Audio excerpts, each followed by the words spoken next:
It has been almost a literal month. I think it's like 3 days short of the last time that we played Blasphemous. We have, assuming there's nothing else to do, 2 bosses to fight before, well, no, sorry, hold on. There's 2 optional bosses we have to fight in order to get the true ending. Then we have to fight the last 2 of the base game's bosses. Then we're done. Hopefully I'll be able to get through that in the next 7-8 hours. We'll see. But congratulations to Cass for being first, as well as noticing 2 new shiny buttons.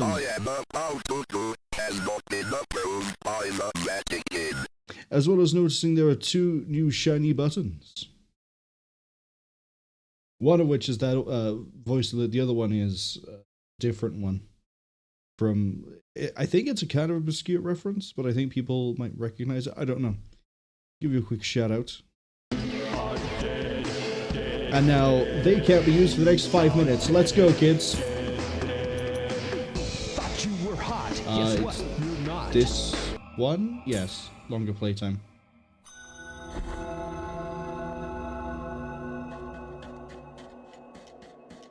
But, yeah, we're currently stuck fighting Isidora, which I actually did look at the recording. I spent 2 hours trying to get past them. Watch me clear them, hopefully in under an hour. And then we need to go to... Map's not available in this one room.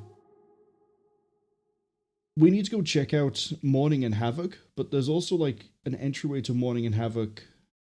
That was a really helpful game. All the way over here as well.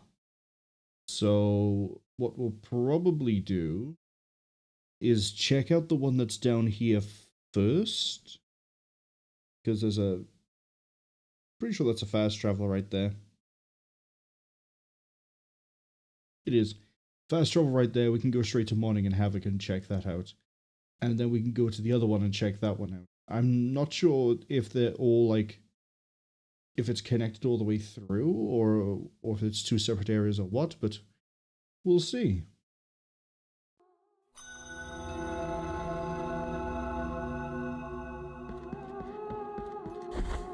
I think I remember how the Isidora fight goes. What's my prayer? Oh, right, restore health on hit.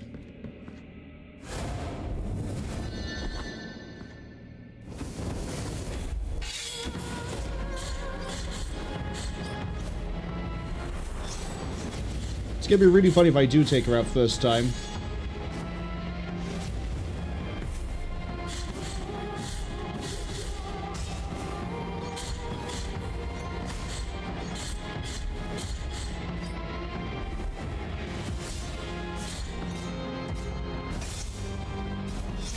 Too early.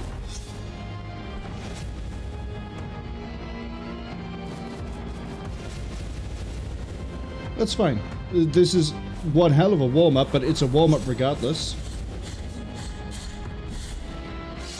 Too slow on that one.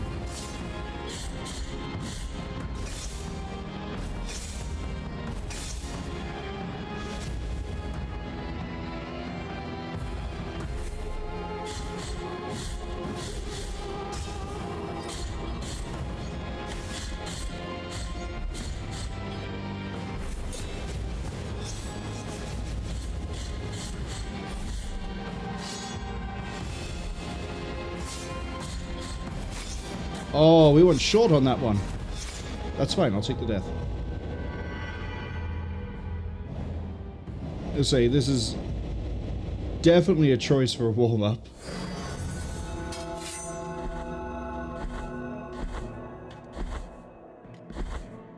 Surprised how much of the moveset I did remember, though. Didn't quite get to second phase, but that's okay.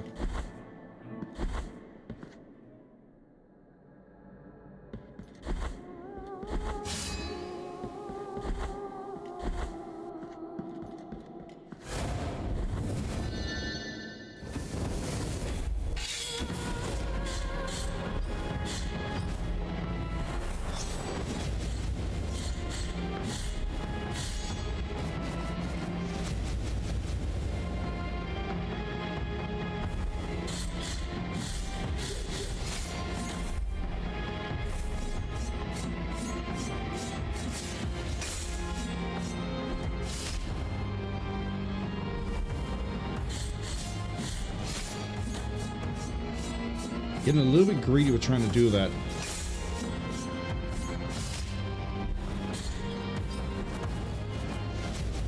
You gonna go into the middle? You gonna play nice?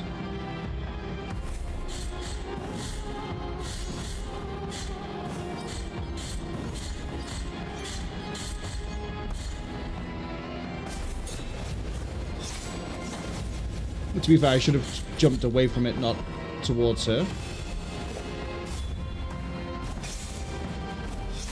That's fine, we'll take the reset.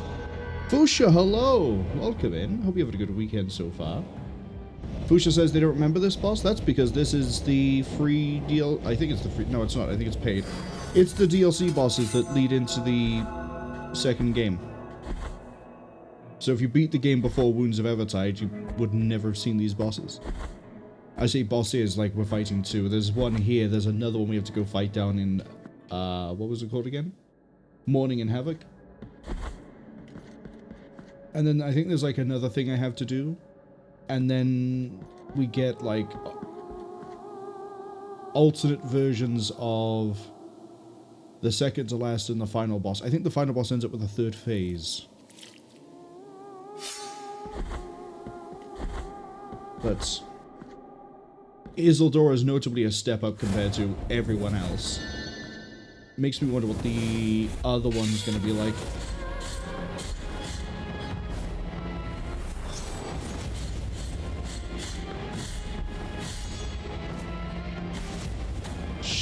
Stopped a little bit short.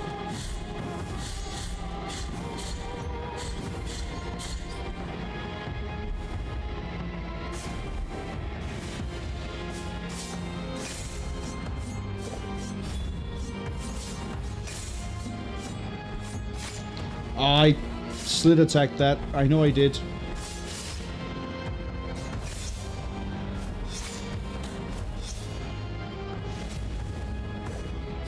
Go on, go in the middle.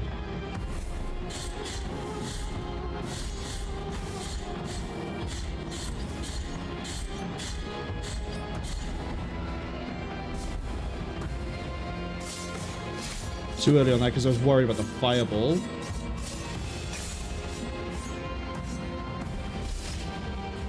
Should we go into second phase soon? Should we go into second phase soon, I say, as opposed to getting tracked by a fire pillar? Yeah, we're going second.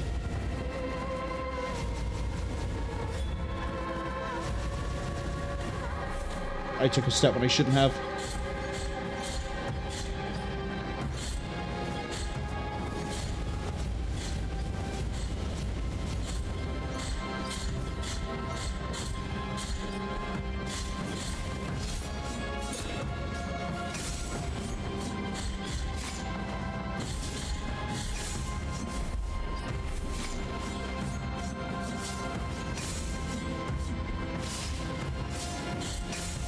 We're gonna keep doing the thing over and over again? Missed that partially because of the fireball. Is this the one where you go airborne? It is.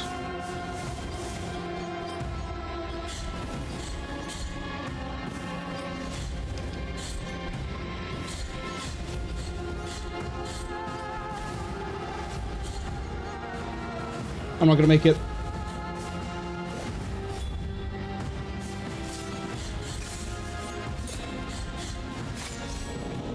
I was going to make it anyway. Fireball is going to connect that low amount of health.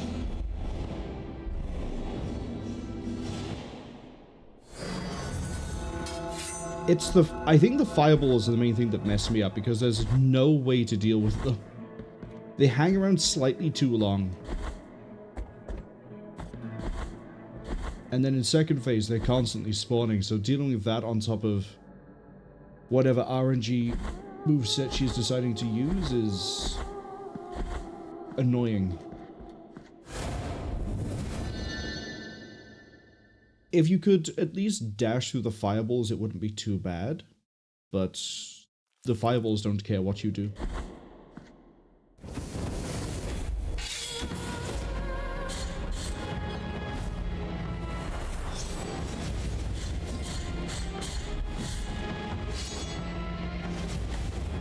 I'm gonna have to take a reset for this because I just tried to do something and forgot I couldn't pause.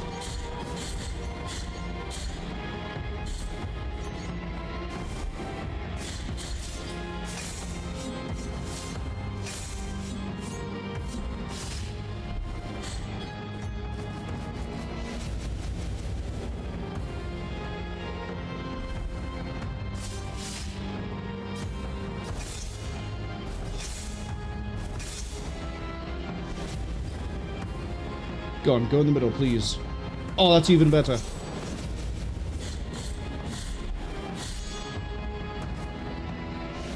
Here we got a middle.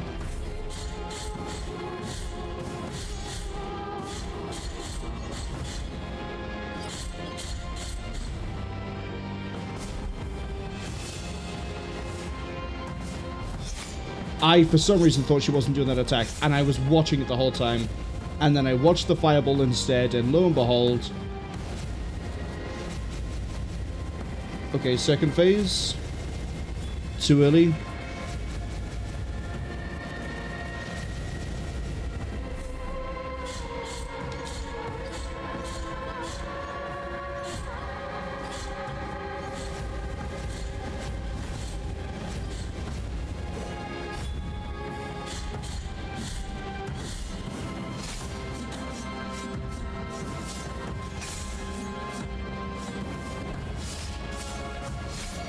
Fuck off doing the same thing 3 times in a row, woman!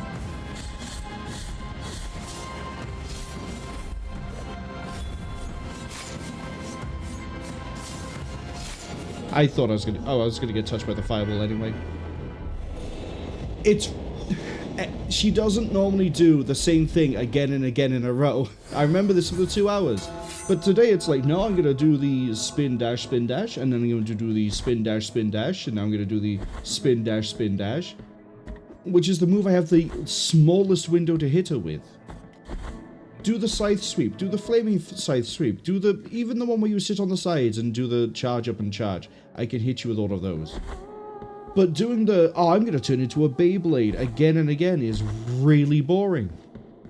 Do something different. Surprise me. I guess doing the Beyblade again and again is surprising, but it's not fun. Oh my, I immediately just aimed up when I shouldn't have too early into the combo.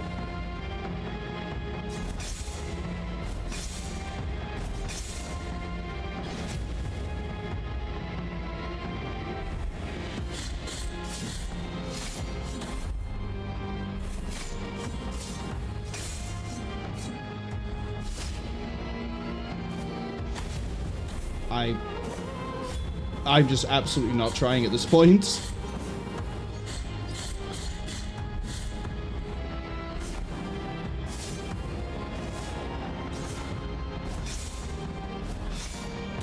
That's right, you can't get behind it. I need to remember that. It's Marwol's least favorite move again.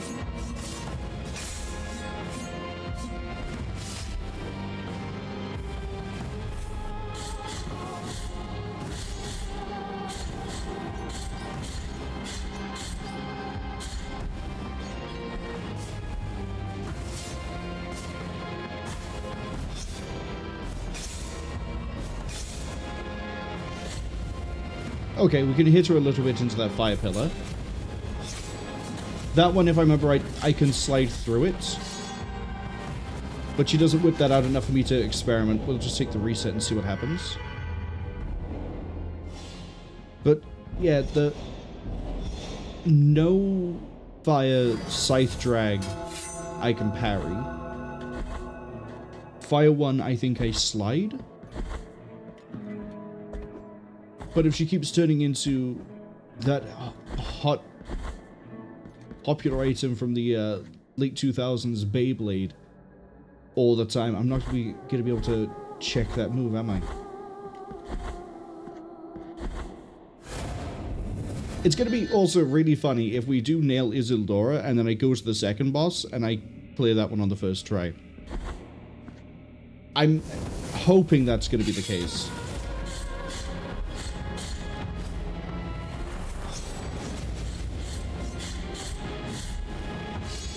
Missed the damage.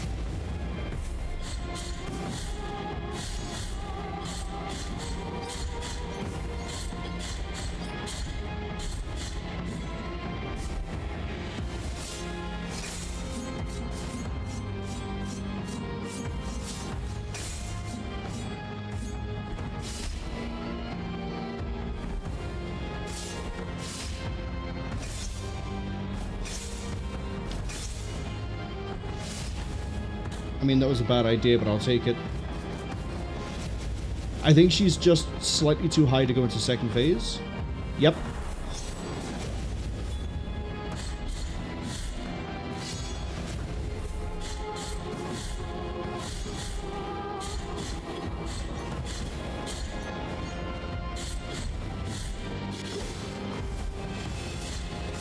Go away!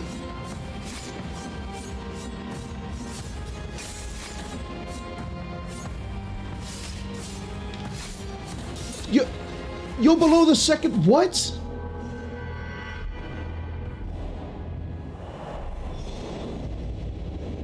It's supposed to...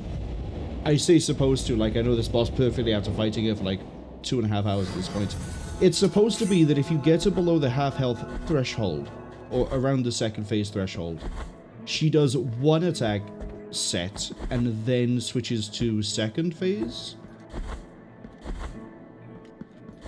Not what looks like 3?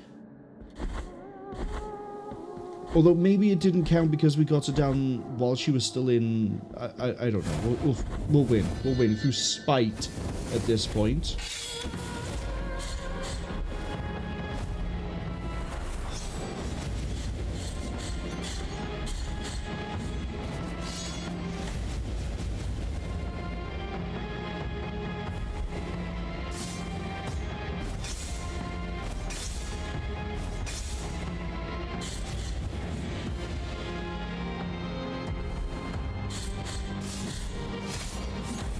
She didn't actually get that attack out as fast as I thought she would. I parried and still took the hits.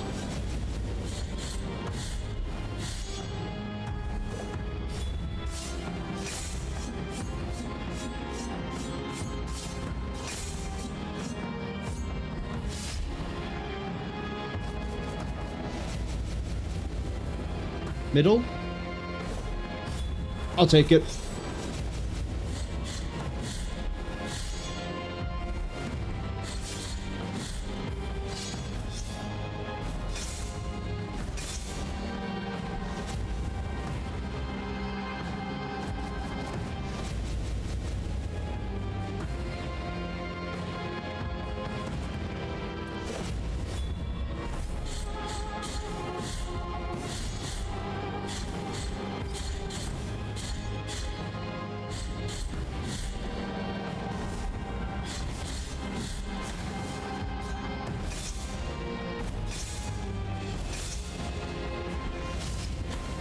I'll take that hit too. Okay, we're going second phase.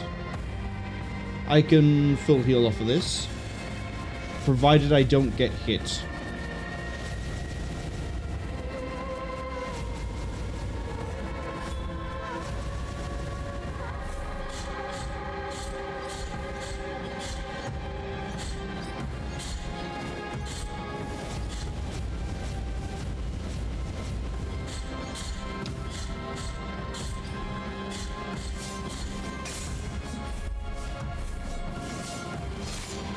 Trying to dodge the fireball, didn't, and I'm getting chain blocked by the fireball. Absolutely fucked the fireballs.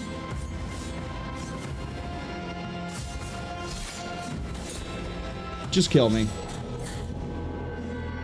We had a good first phase, and then any fireball that's going to stay level to me is going to be an absolute pain to deal with, because it means I can't go in and do the slide attack.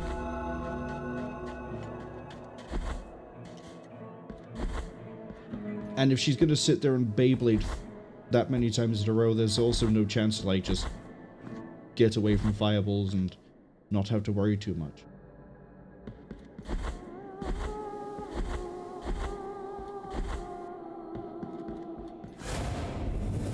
Pusha says the fireballs are cold and uncaring, hot and uncaring. Are they both? They could be both. They're magical flames. They could be very cold. You never know. Castle says hot and caring. Sounds like their ex-wife. Sounds like Isidora, to be honest. No wonder she lives down here and no one says hi. You have to deal with this every time you see her. I got the timing wrong on that one. And I didn't parry that second one at all. That was genuinely down to misinput.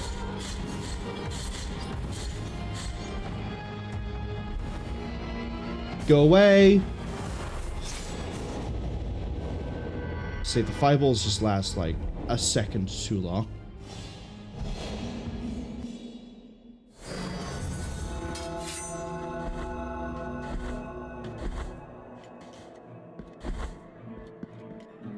I'm wondering if the rosary bead that deals with... No, it's not a rosary bead, is it? It's a heart.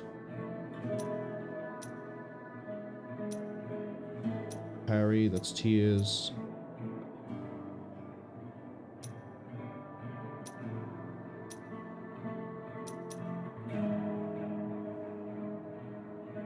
Certain immaterial projectiles. I don't think it will. What have I got for rosary beads anyway?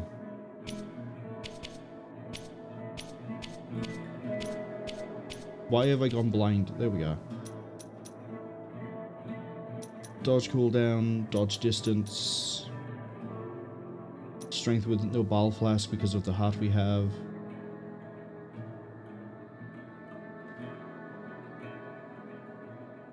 I believe that's just strength damage anyway. Faster attack speed on low health. Resistance to flame. Weight of true guilt. I don't really need the weight of true guilt equipped. And then protection to all.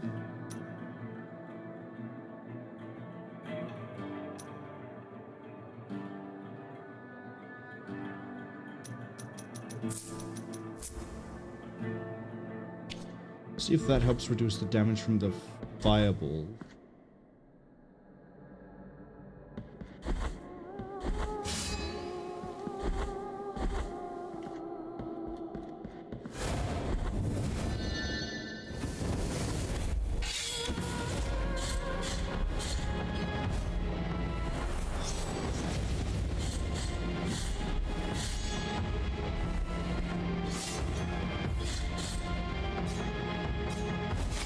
Too early.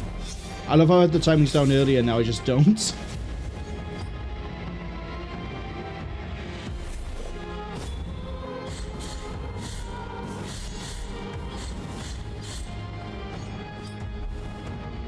How are all those fireballs still here?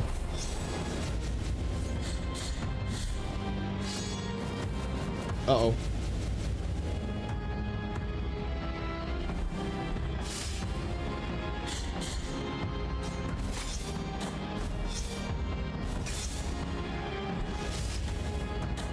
Getting greedy. Are you not just going to announce your presence in the middle of this attempt?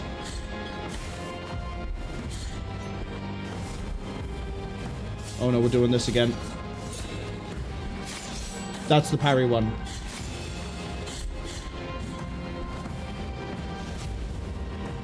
Wait, we're going second phase.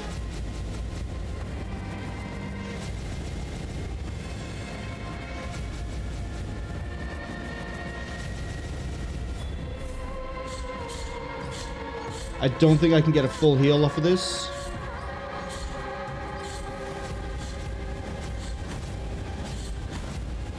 No, because I get hit by 2 fireballs in a row. Yeah, we can parry it.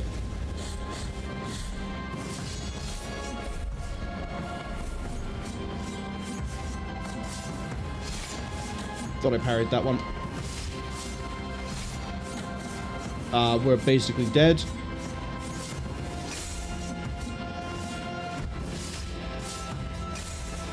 Yeah, we're so dead. We're so dead.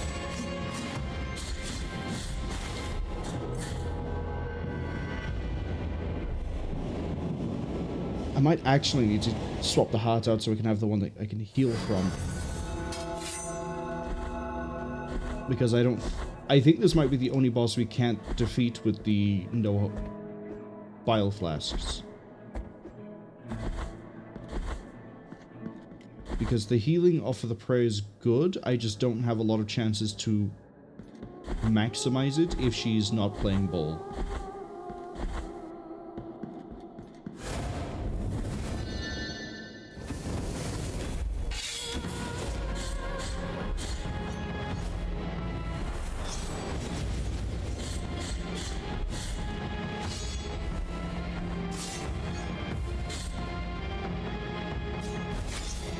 Why do I keep second guessing the timing on it?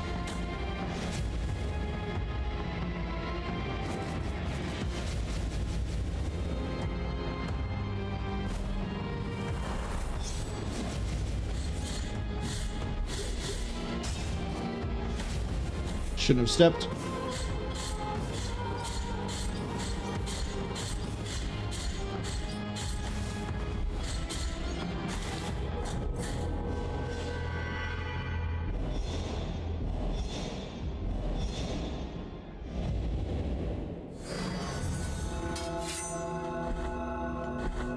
We can do it. We've got close a few times. Granted, most of the times we got close was last time, about a month ago, and I have not practiced it in that month.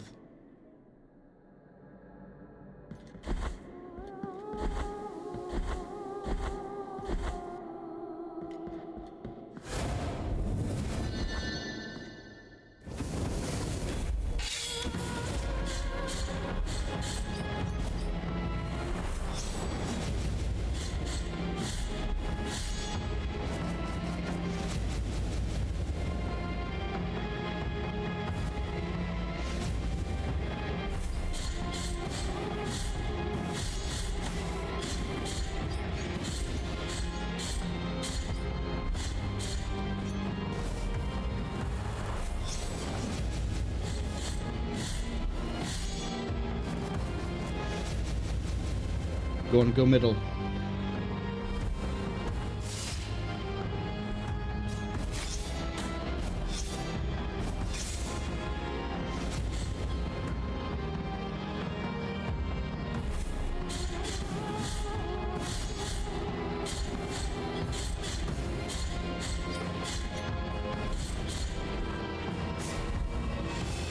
You would, wouldn't you?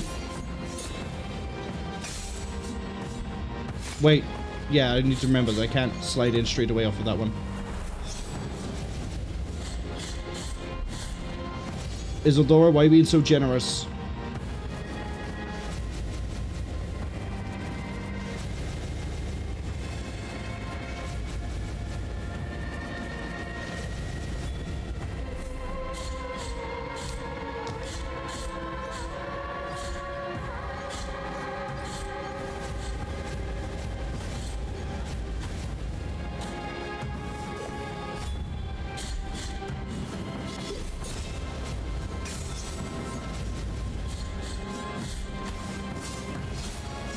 I'm getting chain stunned by fireballs again.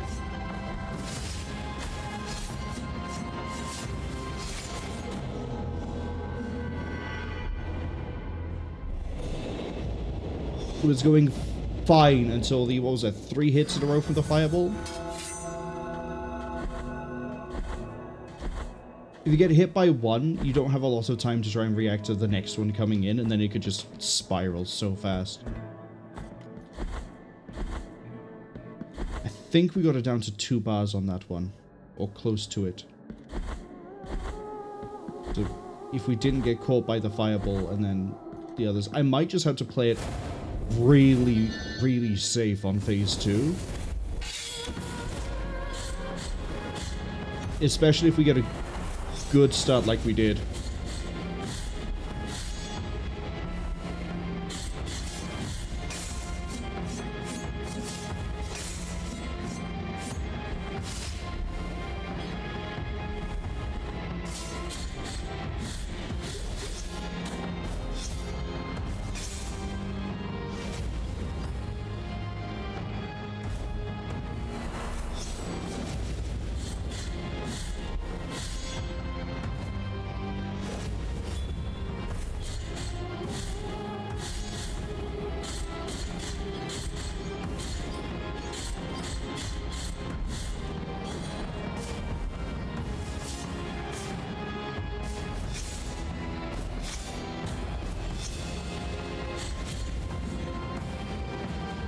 second.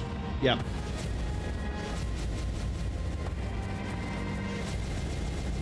Am I safe where I am? Yes.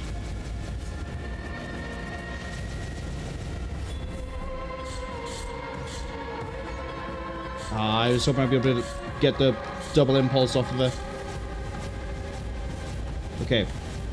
Apart from the fact that I just stood there and ate that flame pillar, let's play it safe.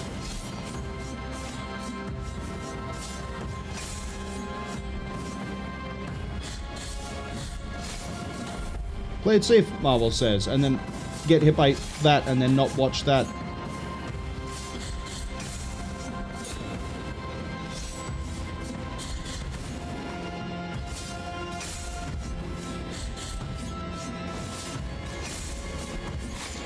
How did I not get damaged by the... I thought I was dead from the fireball. That's why I just hit B.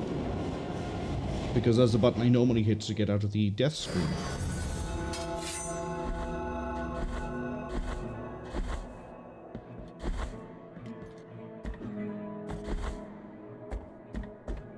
I wonder if I can slide attack through a fireball. I can't slide from what I've seen. But I think the slide attack might be different.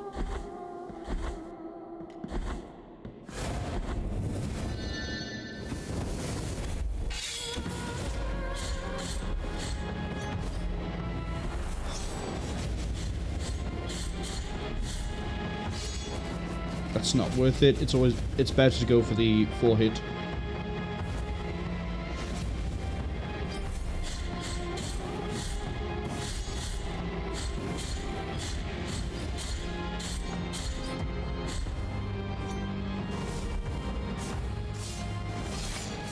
Why didn't you parry?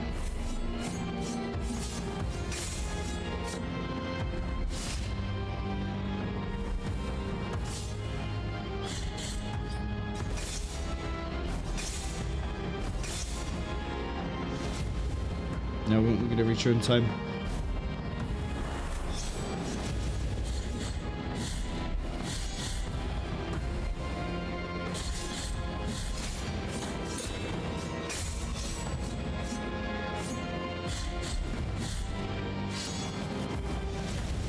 Step too far. That's my fault.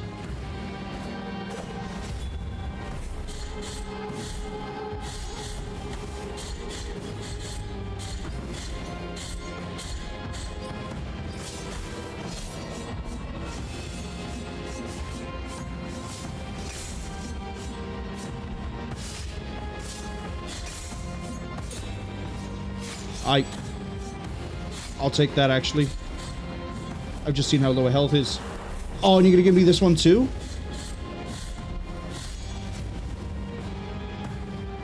This, if I don't choke, this could be it.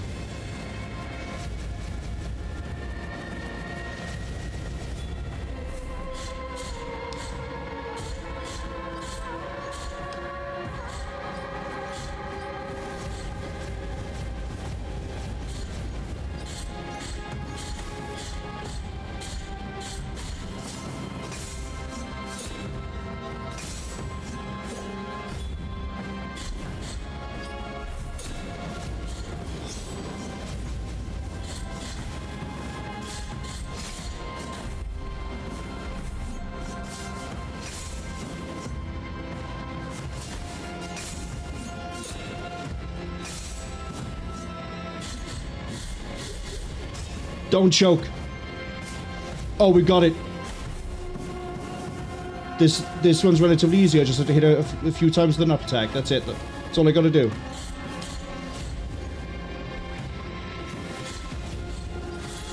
Yes! Under an hour like I thought, but also we didn't have to switch the heart out. Let's fucking go.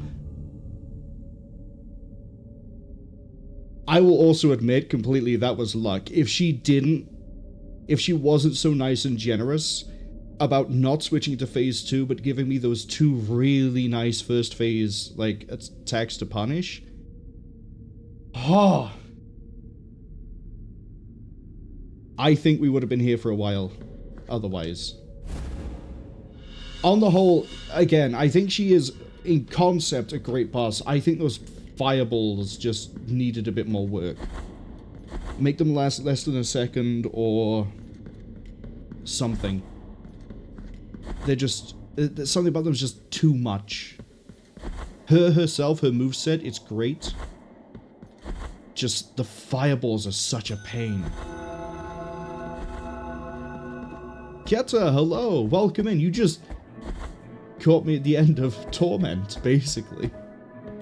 Let's go get stuck for 3 hours on a different boss.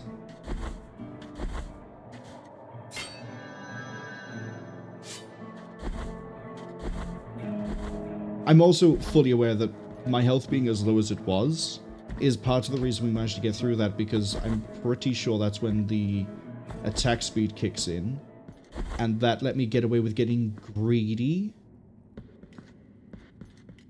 Her going... if she did any other attack apart from the flame pillar float around, I don't think we would have got that. We got everything. She basically took pity on me. Okay, let's go exploring. But before we do, I need to give Keta a quick shout-out. That's not how you do that. That's how we... oh, it's gone caps, which means that's not going to work. Here we go. I know you've been doing your... it's your second run, if I remember right, of Expedition 33. I have 2 entryways. Let's go this way. So, Mourning and Havoc.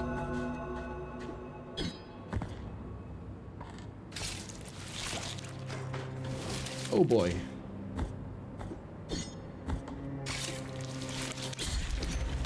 Well, I mean, we do enough damage that I can just sort of... wait. Where's the... is it a relic?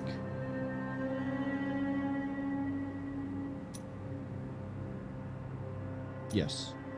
What am I not gonna need?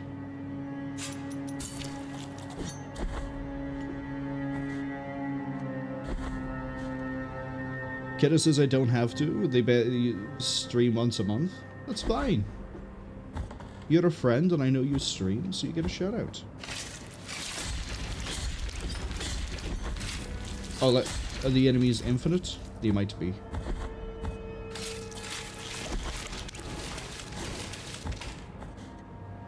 Wait, could I come here this whole time and got a prayer? Return to port. That just takes me back to the last pray deal. Okay. Oh, I see. Hold up. So if I go the other way and come from above, there's more prizes? Potentially? Or if I just learn how to jump, that could also be it.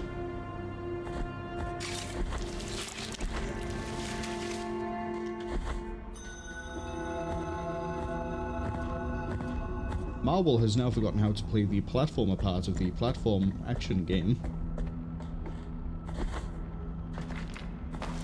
Oh, yeah, you're here.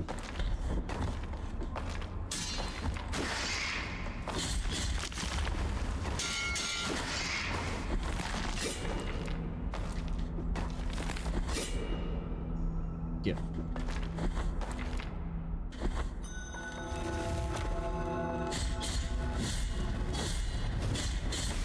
You have how much health?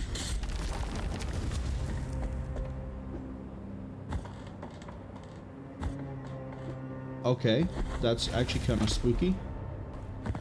Wait, how do I see. Is it a leap of faith? No, I have no idea how I get out. I have no idea how I do any of this. Hold on.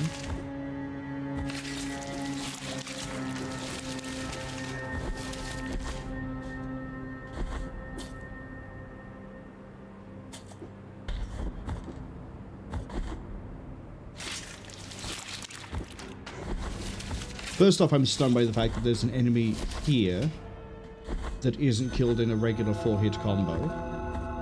Might be able to kill them if I do the finisher hits. We'll see.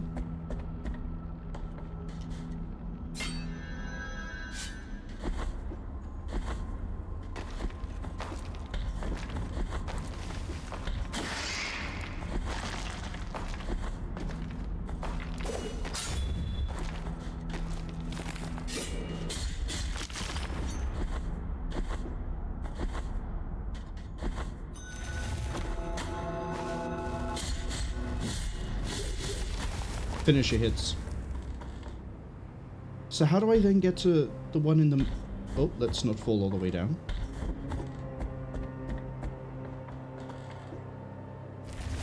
Okay, that's not something I can stand on.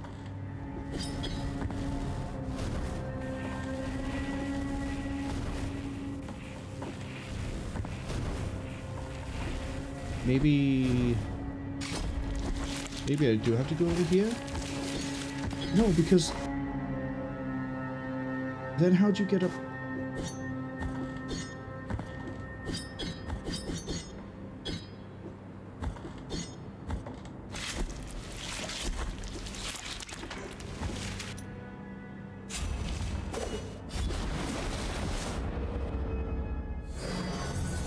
Really cool animation. But yeah, how do I get to that top right corner? That's not the heal spell.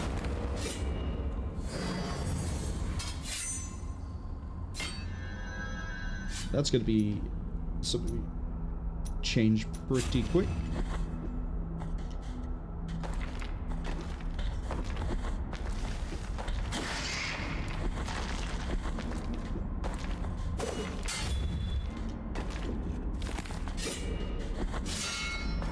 I missed.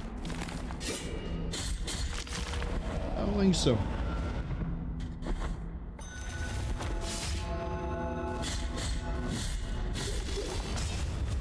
Okay. I don't see how we're supposed to get to that part of the platform. That's the bit that confuses me.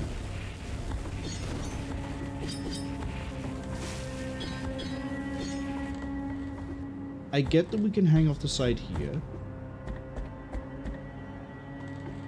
There's nowhere higher for me to go. Maybe I'm not supposed to be here. As in, like... Maybe I'm supposed to come through from the right side? And that this is an exit over here? Because I'm never going to make that jump. And there's no double jump in this game. Well, there is, but that's using air impulse. But this in the middle is nothing. That gap is too far away.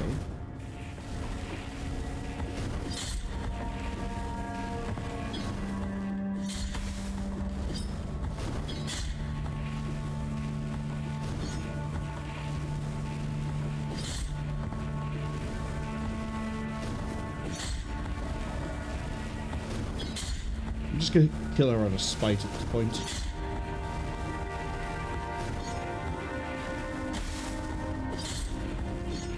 Because then I can think.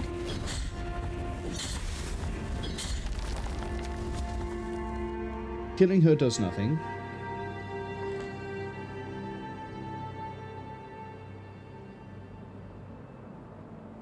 But I know there's a...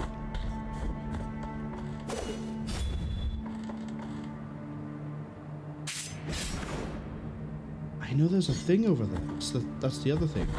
And it looks like it drops a ladder down. So, like, how do you get to it?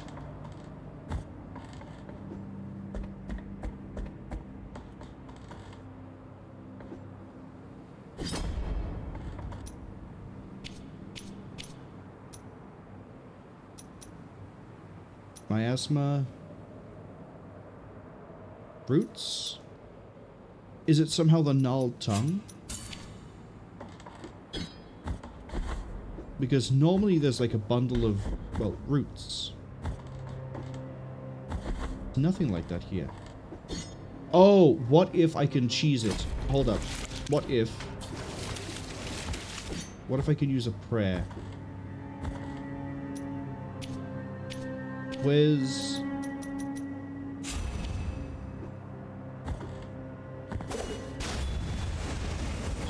No.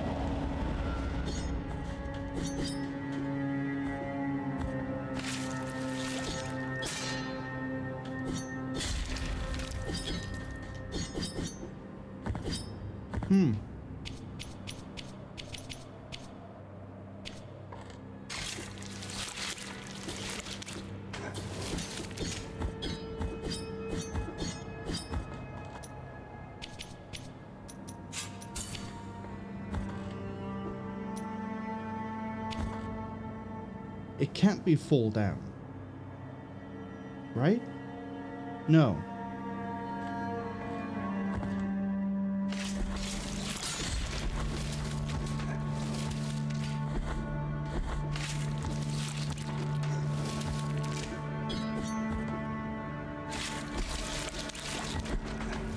I think we just have to go to the other side.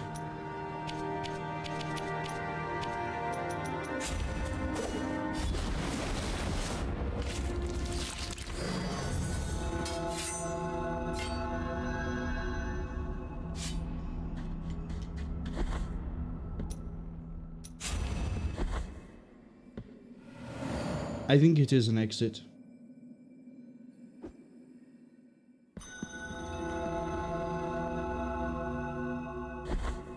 Okay.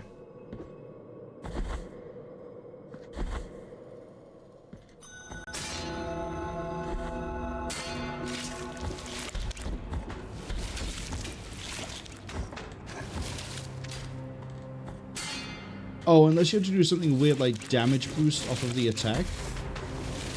But I very much doubt this game would require you to start damage boosting to get to area.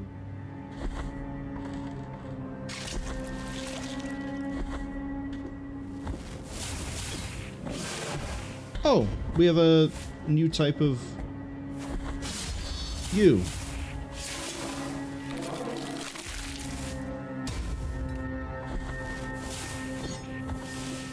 Okay, there's something up there. See, look, that is gnarled root.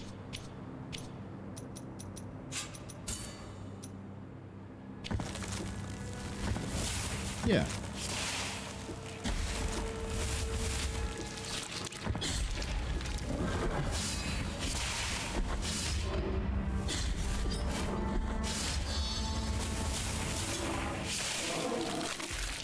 I'm assuming these lightning bolts are being made by an enemy.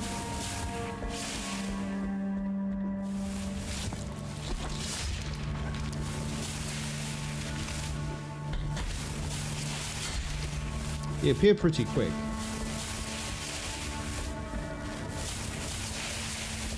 Are they being made by an enemy? They might not be being made by an enemy, actually.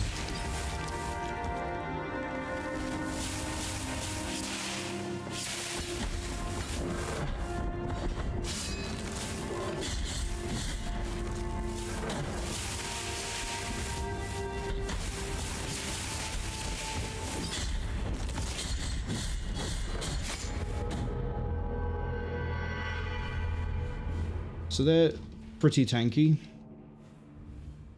I don't know if the lightnings are being made by an enemy or not. They're probably not. It's probably a bad assumption. Fuck off!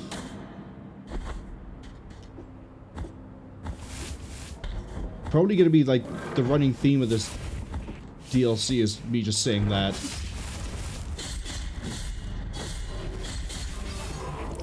You have way too much health. I'm sorry. There's no other way to say it. You have way too much health. These guys are pretty cool. I like the infinite Sandmen.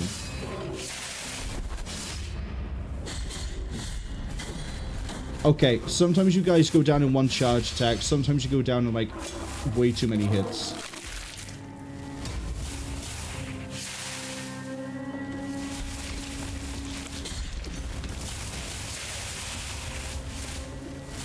We're going to go with the assumption that it's not being made by an enemy, so I'm just going to run this way.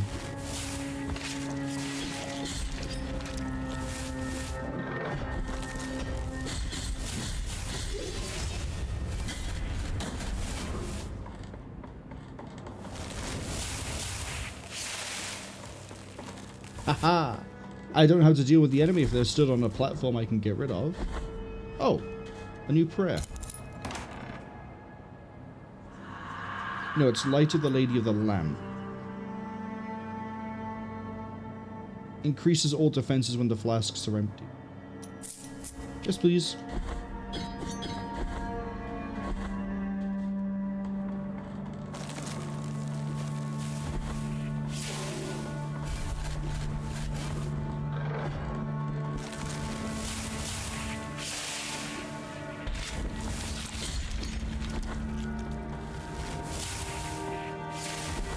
Now I just need to go get my guilt back even.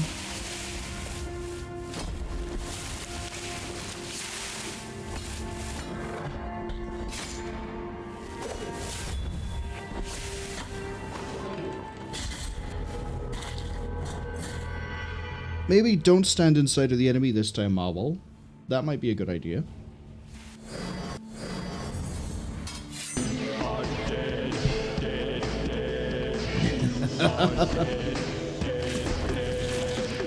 Thought you were hot. Guess what? You're not.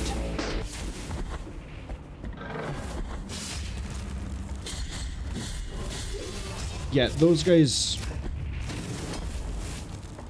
I think they might be my least favorite enemy that's been introduced with the DLC, just because the amount of health they have is ridiculous. I have all of the Mea Culpa upgrades. And I have... Is it the... I think the heart just takes out the... Which one I have equipped? This one? Yeah, that gives me more tears. I have all the strength improving. Fuck off.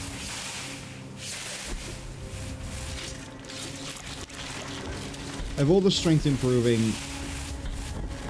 rosaries. This is absolutely not fun.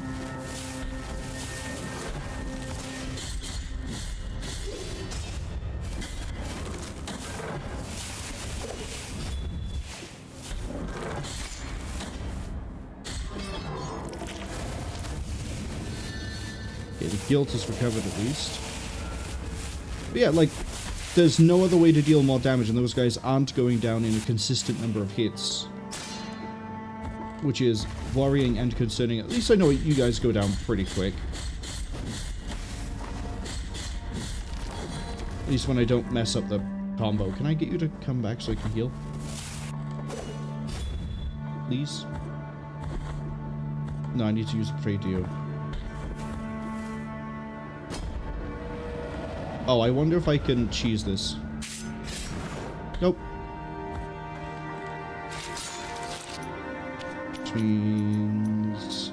Switch this. Ads arriving unfortunately about 40 seconds.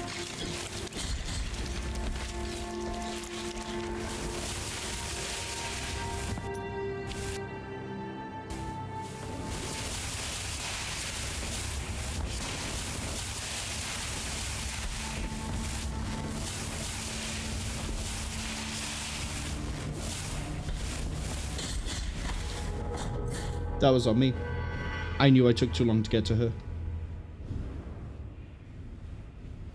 Cass, they tried their best to have the perfect timing. You definitely nailed it. Upside, I'm gonna have so many tears once I'm done with this.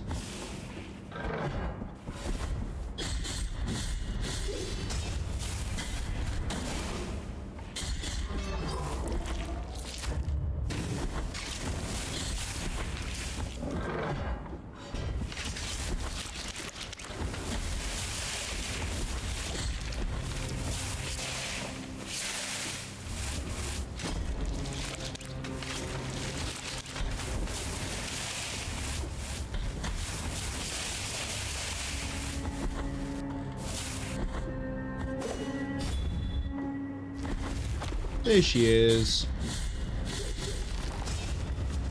Thank you for the full heal.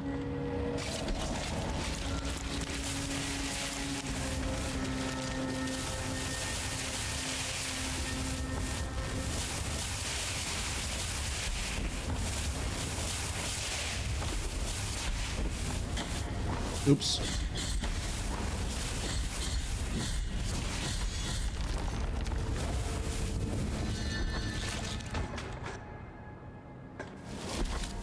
Yeah, who cares about map completion? This isn't Castlevania.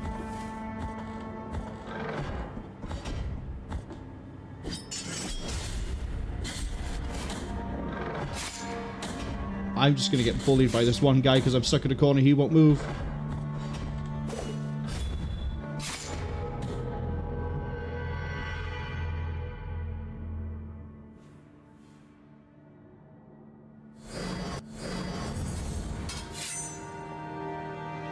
We have that much map to go, too.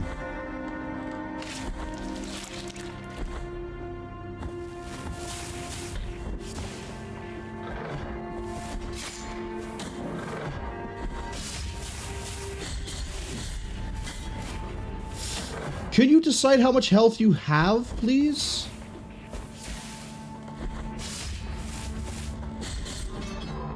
How did I take any of them out with, like, one charge hit before?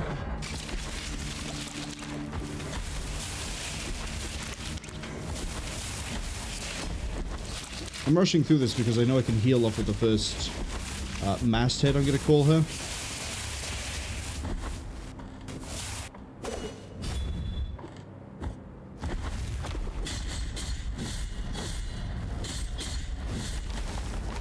Well, would have if I didn't speed through the combo.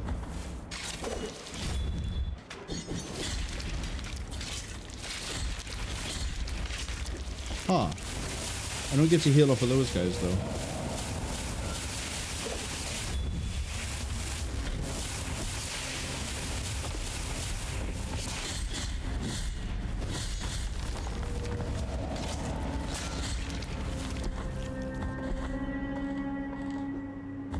Okay, I need to remember there's a... There he is.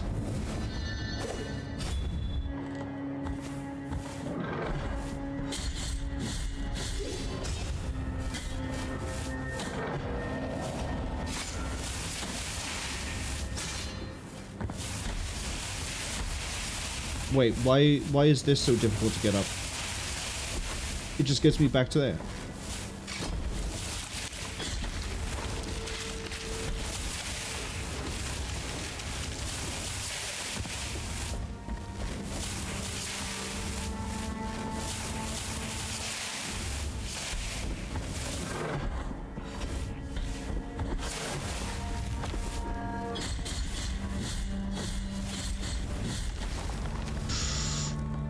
Playing it real risky.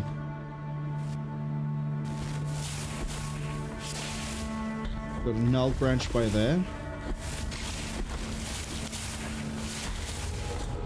Oh, I didn't even spot that.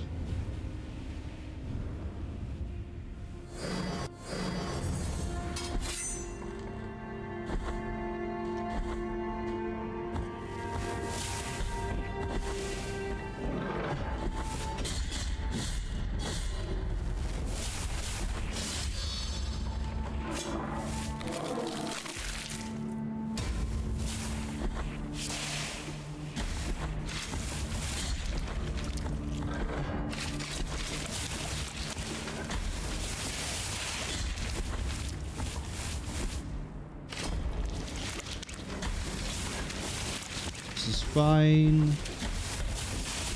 I mean, eating that damage by there wasn't as fine, but it's still fine.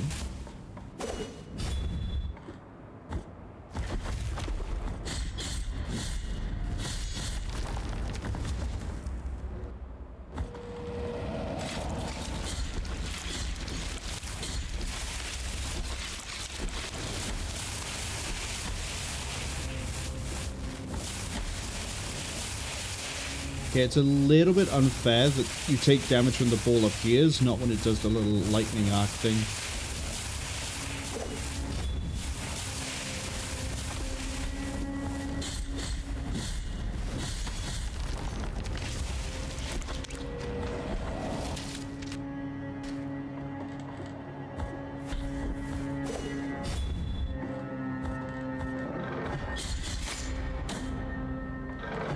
It's also unfair that you start your arc at the end of the throw, not when it actually goes.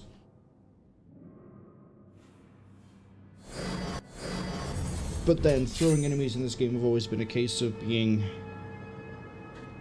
to deal with. If I'm not getting bullied by some nerd with a book in a library of tears, I'm getting bullied by some guy who's throwing an anchor. Why'd I slide into the direction he was sliding? Oh god, can I even get back up there?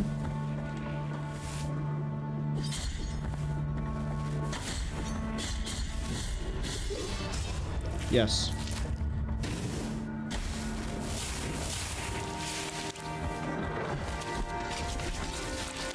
But I get Blasphemous is supposed to be a difficult game. But some of this just feels...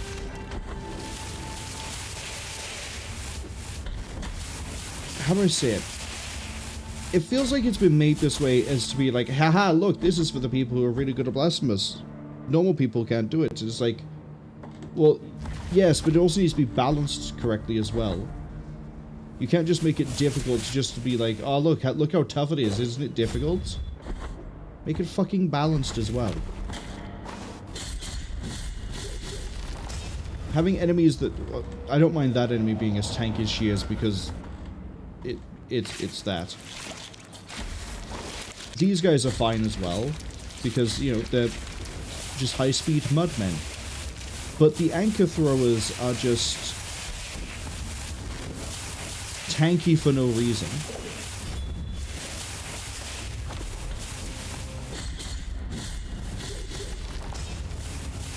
And then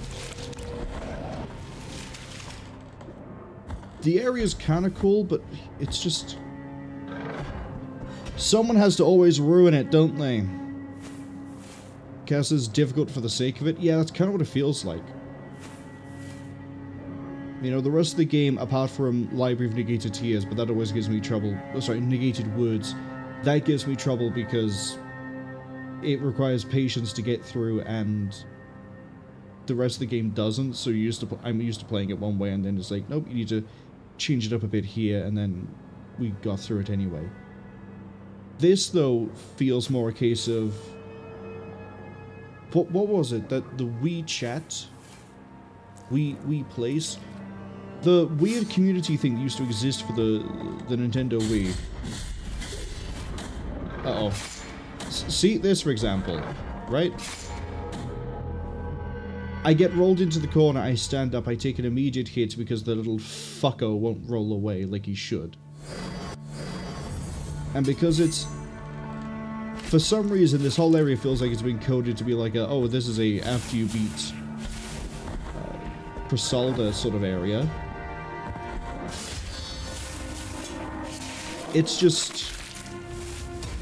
And then you get things like that, where I did one slide attack and he went down that time, but we've had enemies where I've had to slide them twice and hit them regularly and they haven't gone down. Like, what is going on with this? Unpolished. I think that's the best way to say it. This just feels unpolished. Rushed.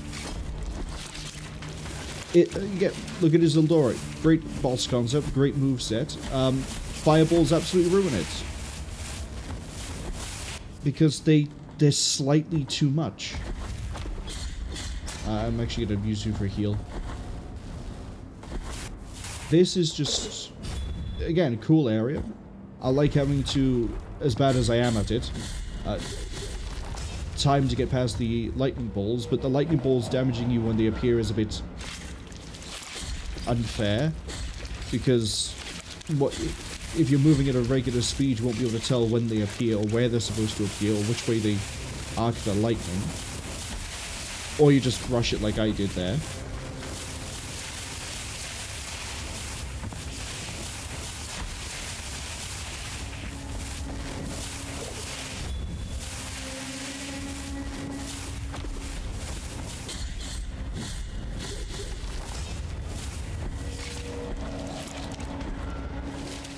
Or then you just get trapped in the corner like you're playing Street Fighter. Roll! You not gonna roll this time? Uh-oh.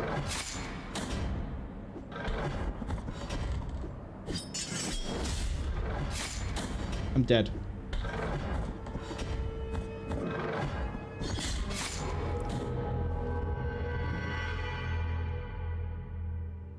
I think that one I'm just gonna have to grab the tears and go. Or guilt. I keep calling it tears, it's guilt. I'm just gonna...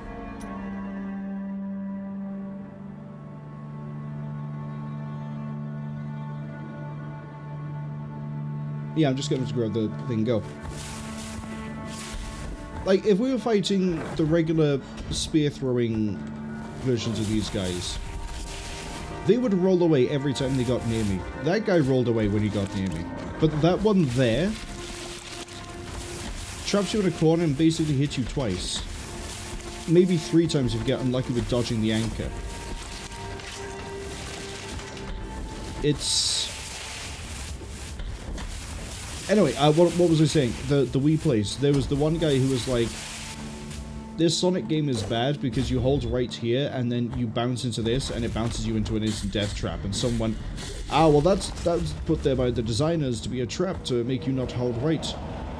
And the counterpoint was, well, me standing outside your house with a baseball bat is, so I can hit you in the face, is a trap to stop you from going outside.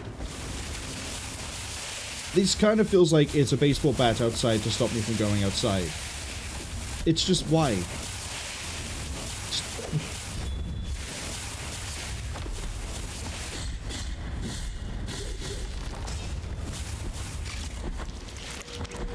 At least I'm really good at getting through that first bit. It's just this guy over here.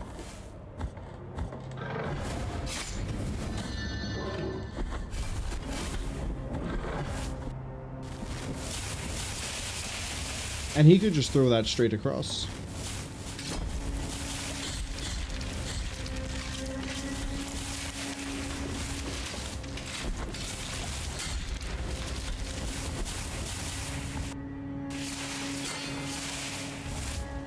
Okay, what do we got here?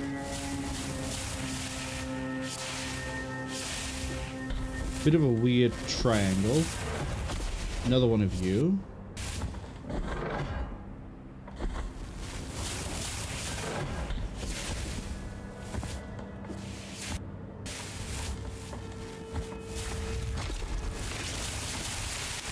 Get you off screen.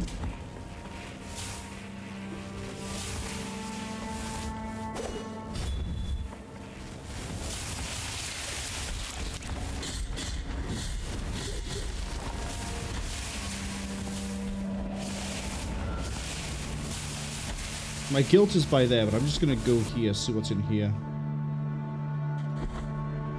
We've got a corridor here, we have a corridor above. Oh, beyond pre-deal. Okay.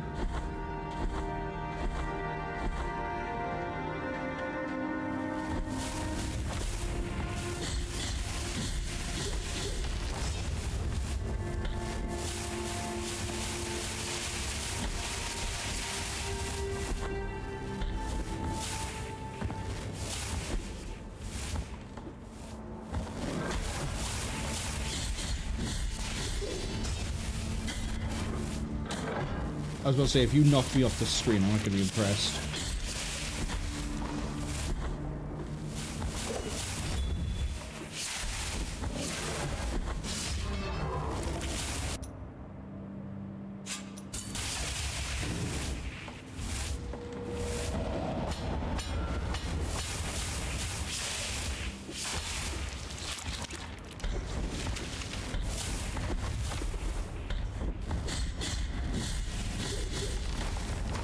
Slightly too slow.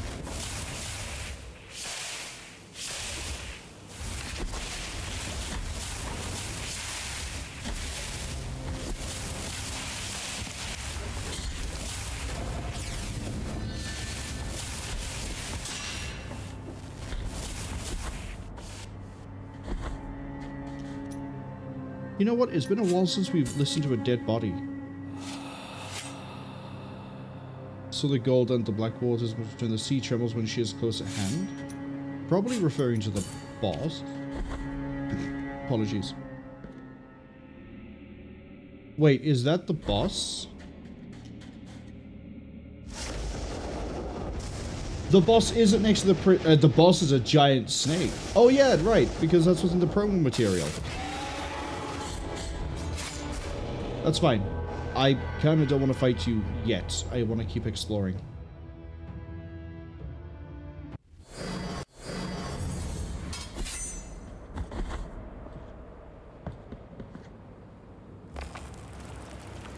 Okay, so I might be right in saying that the other side is an exit. I'm right in saying that the other side is an exit.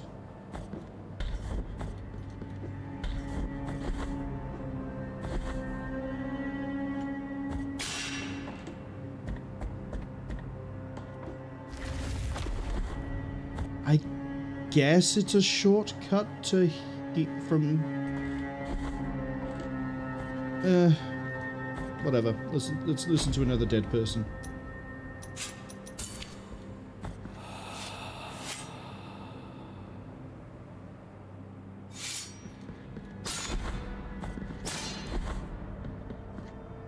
That's a really cool boat, though.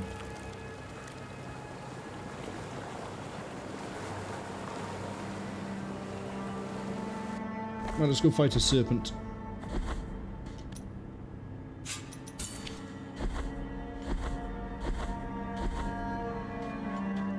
Let's see how many times this takes me.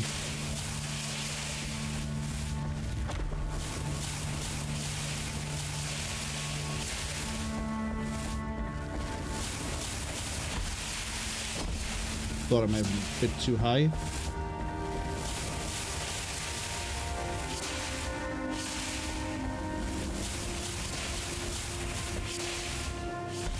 Okay.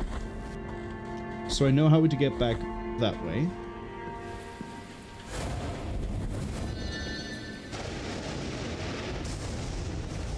What was your name? I didn't quite catch it. Sierpes.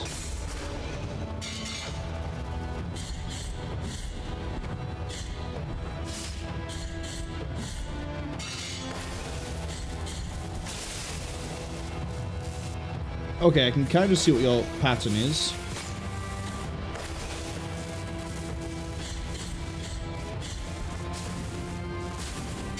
Okay, you're kind of cool. I like you.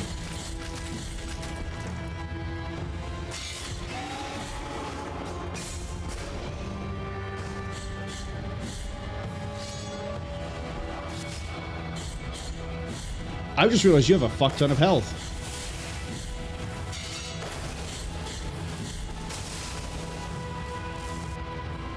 You're an endurance boss.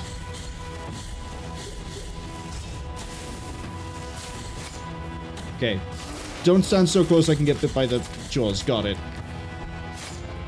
What did I just say?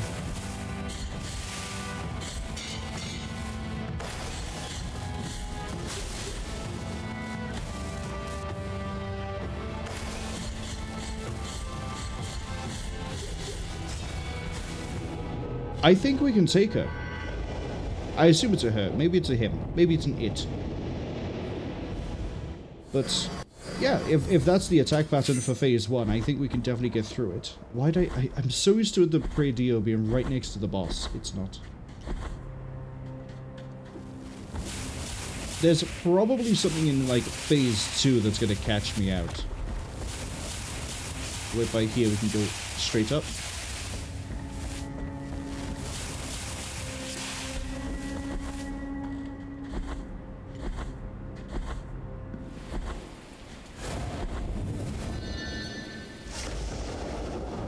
I also like how the arena is the snake.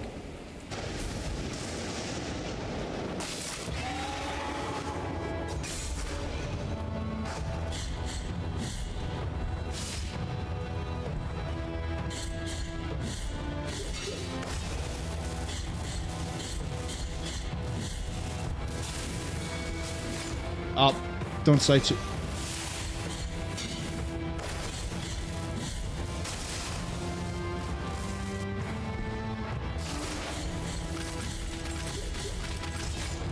Okay, that one's too long. I could do an up attack, though.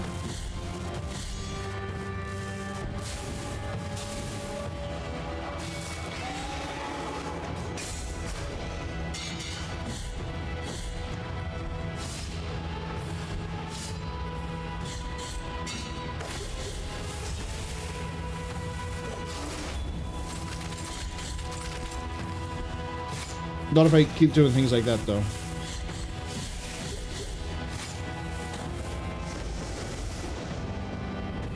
Oh, okay, phase 2.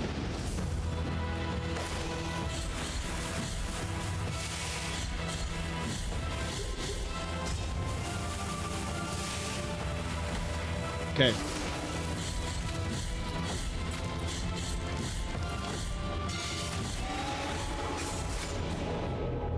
Interesting. Okay, that one we can parry and it won't save us. Okay. Phase 2, okay. Health-wise, I think we're pretty good. The attacks are pretty obvious, you just need to... It's timing, you can't overcommit or you get punished for it. Because of that, because of how we play with the heal on hit when we use the prayer and we build up further pretty well. Sorry, the lightning sound is really annoying. Okay. The only thing we have to watch out for are attacks that we haven't seen yet and we don't know how to handle. First, judging by how the phase changed a third of the way through, this might be a 3-phase fight, and what it might do is, we're going to call it Gold Eye, Blue Eye, so it might be Gold Eye is phase 1, Blue Eye is phase 2, phase 3 is both.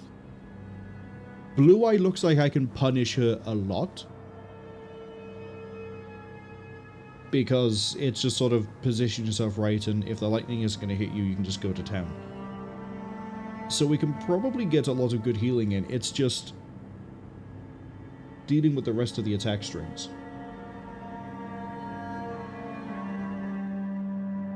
Cass says it's a big snake, and Jormungand. Fancy seeing you here.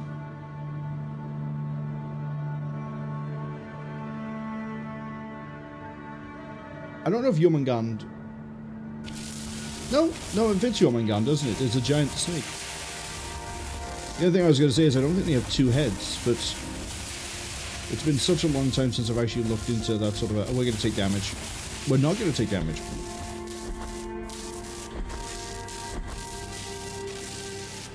I think my favorite of the big snakes, though, is probably Ouroboros.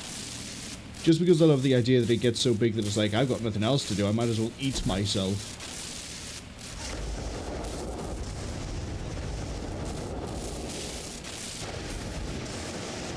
Hello, Goldeye.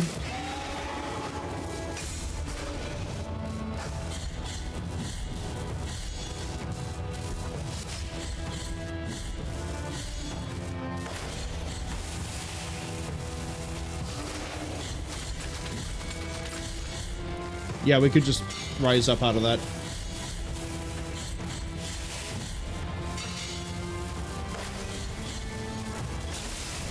This one we need to not overcommit.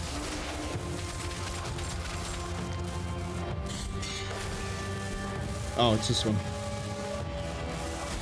Oh, that's disgusting the way that tracks.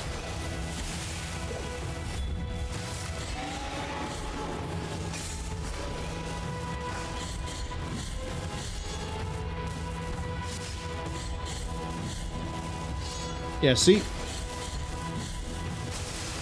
Most of my health, it can be, like, recovered as long as we get it in between.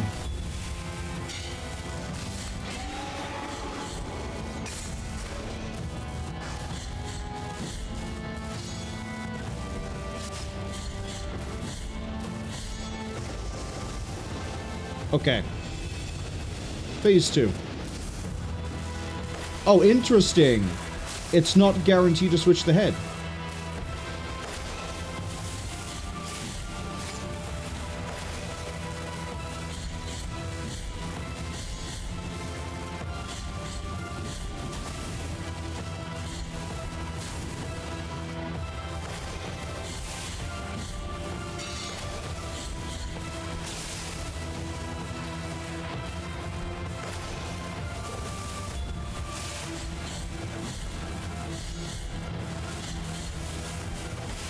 I had to slide. I was going to take some damage there anyway.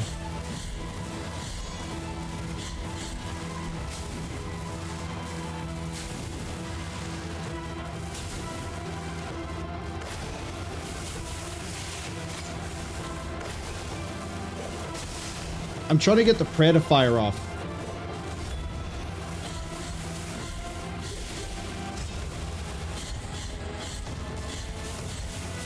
That's... yeah, I forgot. That cuts across. Yeah, no, Sierpes is definitely easier than the other one.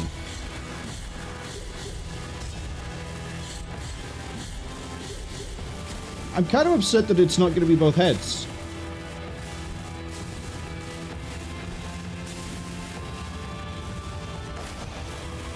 Oh, I don't have enough for a prayer.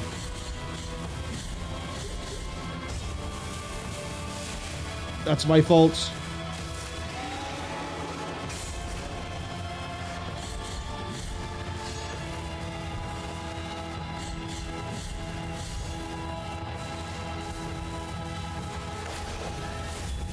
Get bullied.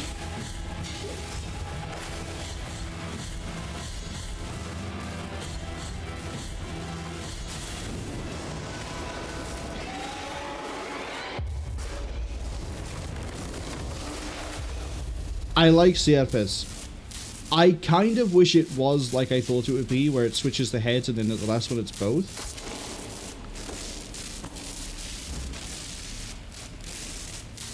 But that was still a really cool fight. Definitely miles easier than Isidora.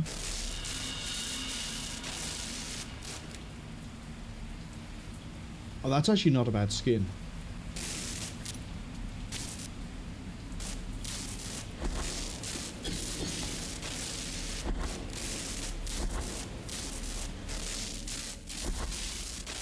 Can the lightning sound please stop playing?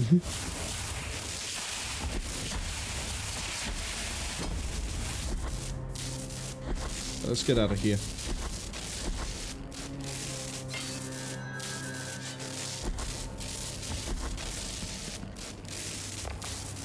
Right, we need to bring the eyes back to the tree.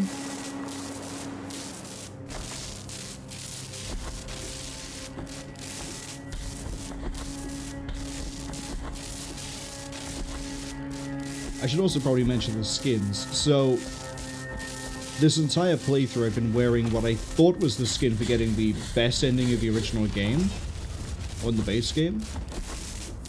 That actually is wrong. I do have the best skin, or the skin for the best ending in the game. I need to switch this. No? That way. But I've been wearing the one for the bad ending this whole time. But honestly, the bad ending skin, I think, has a better color palette.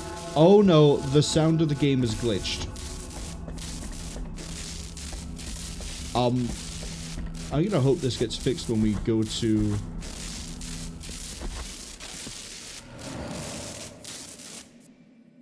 Please tell me we don't have to listen to the tree anymore when I go back to El Barro.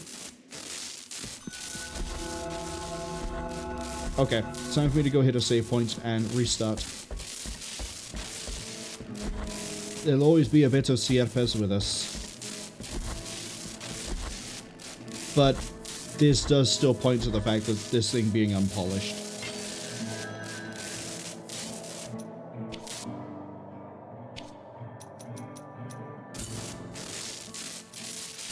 Oh, it has to be a full reset. Hold up. Sierpes is even here with us in the main menu. Kaz says, yup, big snake in Norse mythology. It was a cool fight. You've been fooled? Well, you have been fooled. All along. Go to extras, skin selector. Son of the Miracle is the skin you get for the best ending in the game before they release Wounds of Evertide. True Apostasy is the worst one. And then this one we got for all collectibles and clearing the video game Echo and Shadow we just got. Chantress of the that's actually pretty cool. I like that one. And then the adventure was a hidden skin within the video game as well. But we'll keep going with True Apostasy.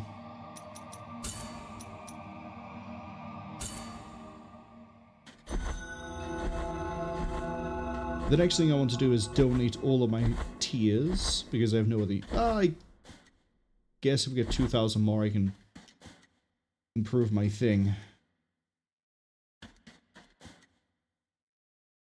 Have I handed in everything I need to the... what's her name?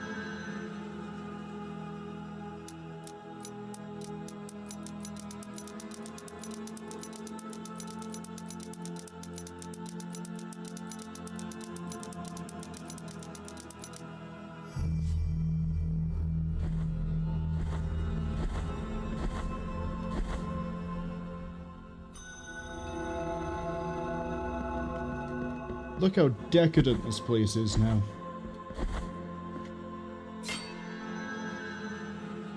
I can still donate more. This is hilarious.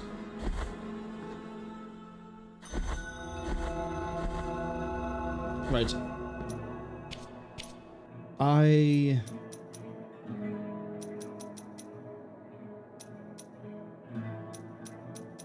That is by there.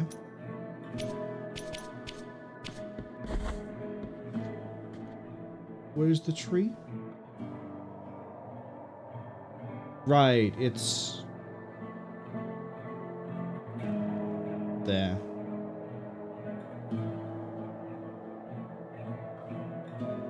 What I am about to do has not been approved by the Vatican.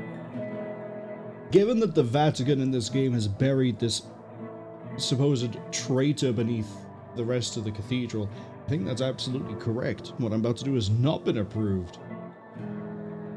I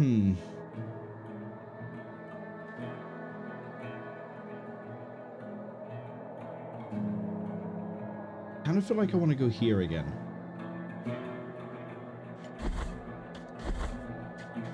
Wow, the Pradio looks really, different. A teleport? Oh, I can teleport between Pradio?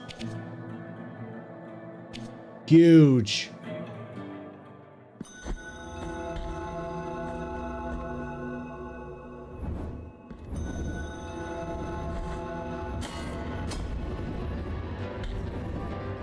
Oh, whoops.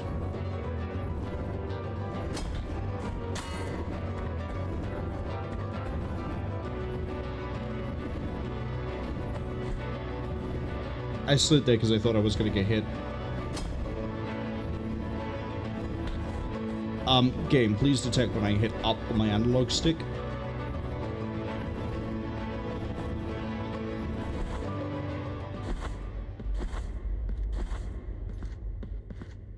Oh, the confessor's gone.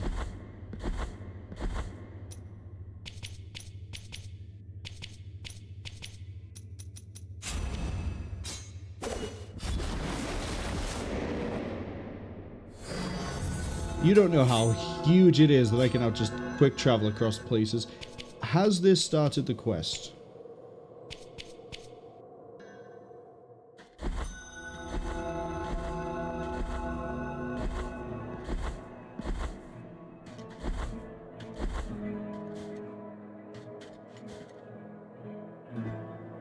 See, there's still no... Dog! Pretty good dog. Look at him. Hello.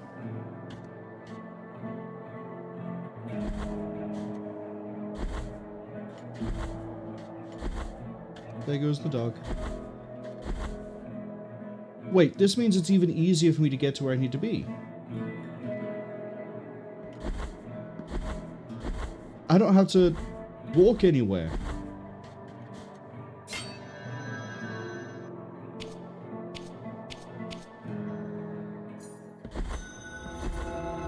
Ta-da!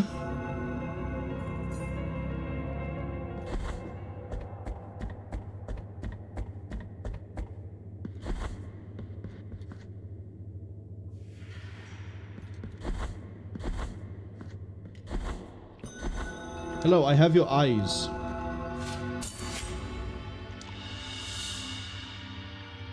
Oh, even in this place, beneath so many flaws, I am bedazzled. But blessed be the light whose intensity blinds, for behind it lies always a seed of virtue. Find my other eye, O merciful Penitent One. I mean, like this other one I got.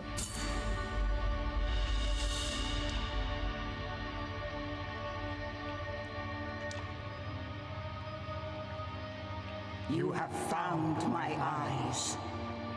Now I can see this terrible place, this prison of what I am, and have been for so very long. Penitent One, listen carefully. In the most fervent souls, in the most devout hearts, lives the seed that lulls the consciousness and controls the will. They are the links of invisible chains that hail from remote, sacred, and forbidden places, from where the high wills dwell. I am going to give you that which I have been protecting since I was banished from the dream. Here, take it. This is the true heart of your guilty blade. With this heart, you will awaken the true guilt of your sword, enabling you to pierce the hearts shrouded by the miracle's veil. Cast off the chains from the soul whose profession of faith, engraved on her helmet, is the truest, most righteous, and unwavering of all. The soul of Chrisanta, of the rapt Agony.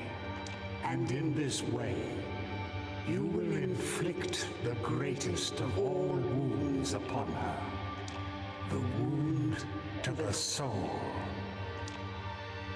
The greatest of all wounds.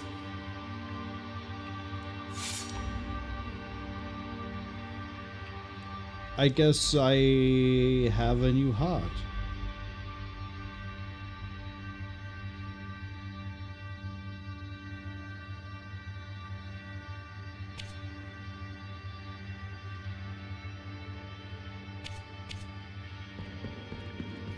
Oh, I was wondering if the eyes would follow me around, and they do.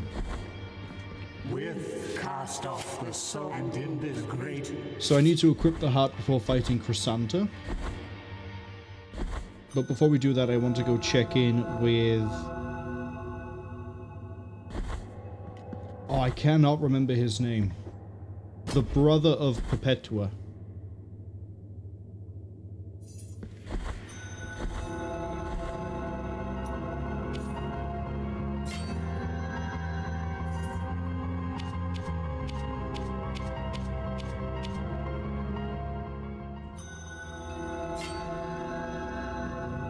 Let's equip that heart.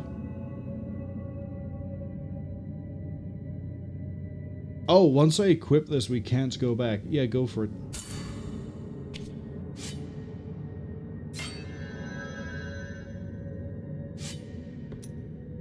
While we're here, I might as well do this again.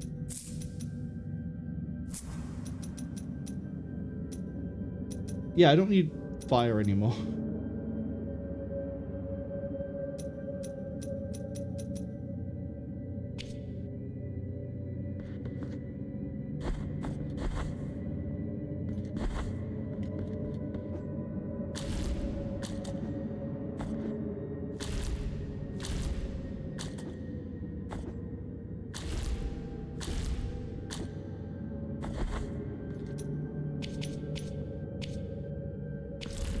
I didn't want to have to walk all the way back.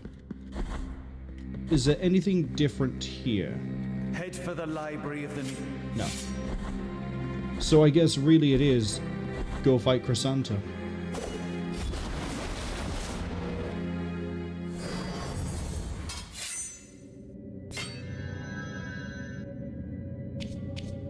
Cass says they can't help but see the resemblance between the Penitent One mask and the tree. I hadn't even clocked that that was a thing. That they might look similar.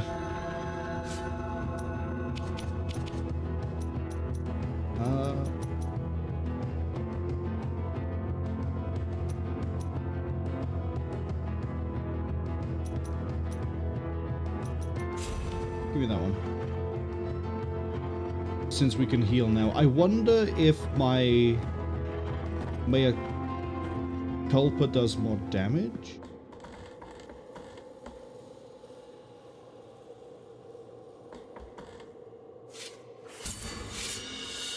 Take the Mask of Dolphos.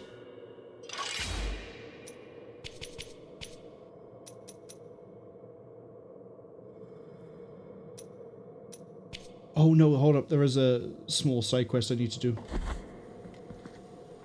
I do have the thing I need in order to do it too, I think. Man, the first time I played through this game, I never donated to the church. I was like, why would I want to do this? And now I see why.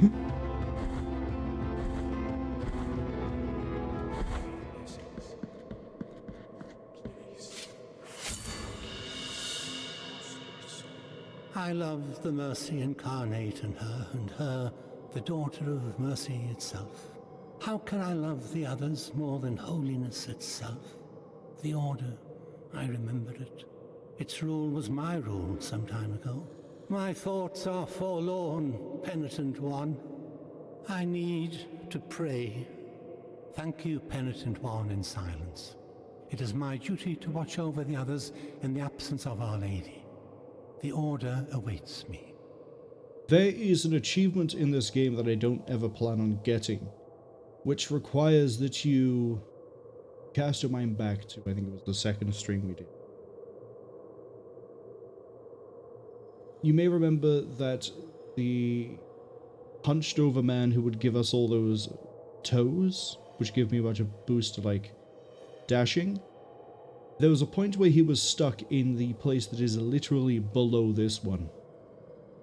We had to defeat an enemy for him to get past.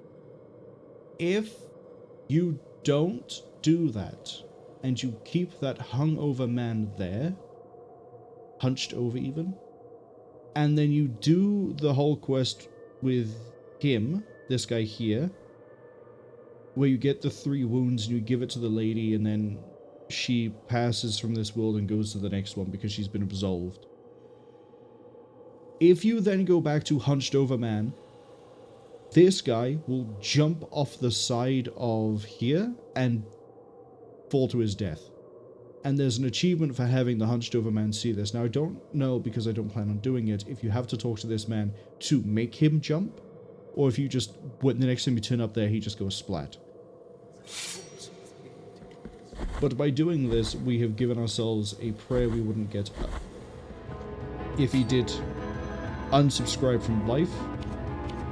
And we can pick that up right now.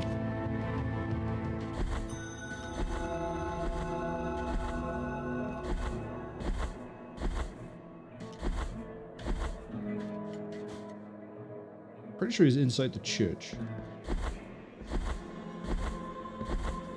Penitent One in charity, this is my new home, and from here shall my vigil begin anew.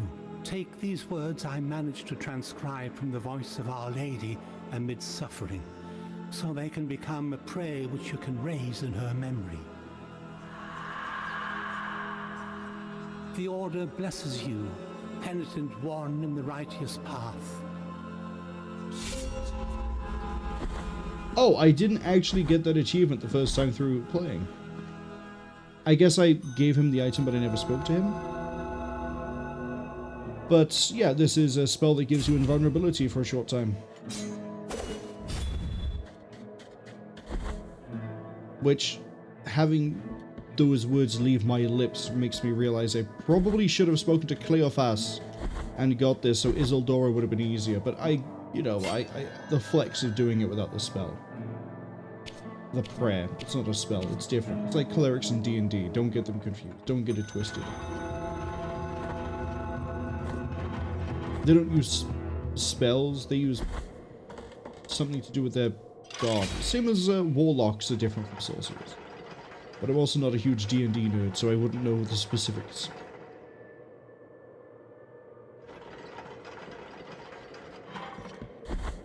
All I know is that we have to absolve you. Penitent One in sleeplessness. I'm gonna take this. Carrying the guilty sword, you have committed the most serious crimes against the Mother and her saints, against the miracle and its outbreaks. We have been entrusted with putting an end to your mission. I, Chrisanta in penance, excommunicate you, expel you, execrate you, with the blessing of our miracle of the greatest pain. And thus shall your name be erased under the heavens.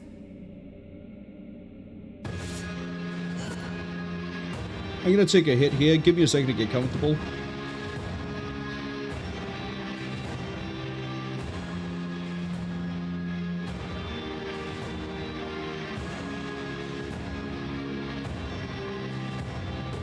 So I was kind of hoping she wouldn't auto-scroll through her conversation there and would just wait for me to push a button, because there's something I wanted to talk about since the start of the game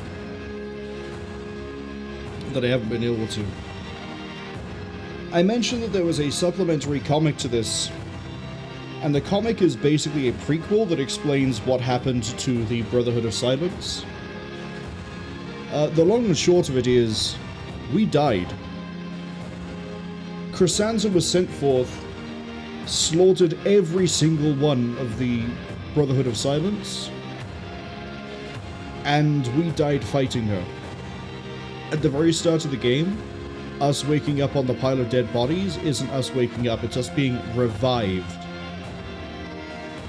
So, this might take a few attempts, but we're going to try to avenge our Brotherhood. It's also been so long since I fought you that I don't actually remember how this fight works. I know you parry.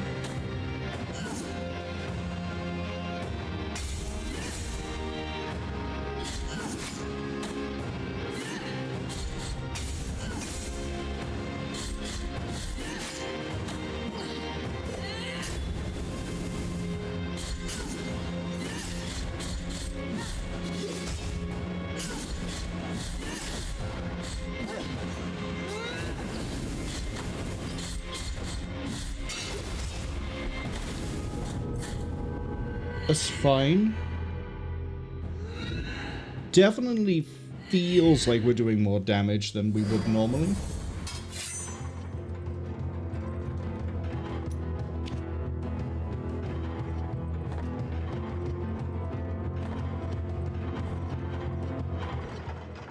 And it is going to take me a hot minute to remember her attack pattern.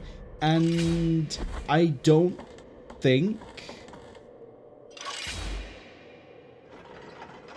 I swear, when I fought her my first playthrough, that she did have a completely second phase. Like, not even just like, oh no, Penitent One, my health has got too low and now I'm gonna change up my attack pattern. No, like, completely, you clear the health bar and welcome to the second fight sort of deal. Penitent One, carry, we have, and... You know this speech every time, aren't we?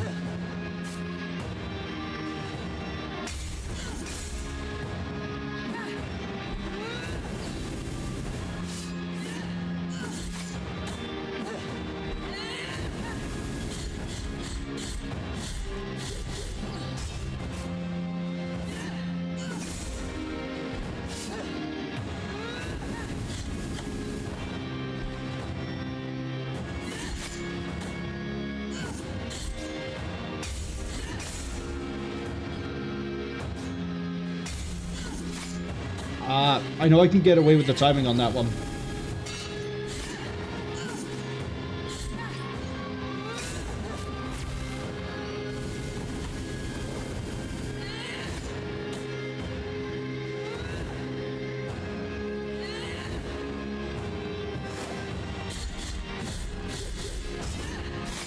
Okay, no, she's in a second phase there. I don't know if she's hitting through the parry or if I'm just getting the timing completely wrong. But I can definitely cheese some of that fight, and I definitely feel like I'm doing more damage, even before we start drinking through my flasks.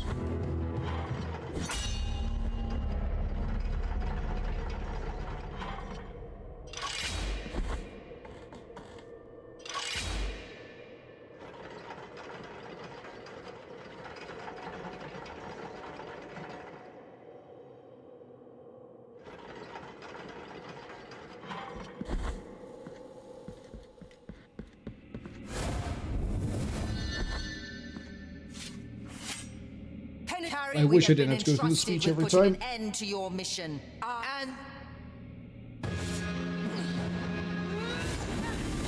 That was on me.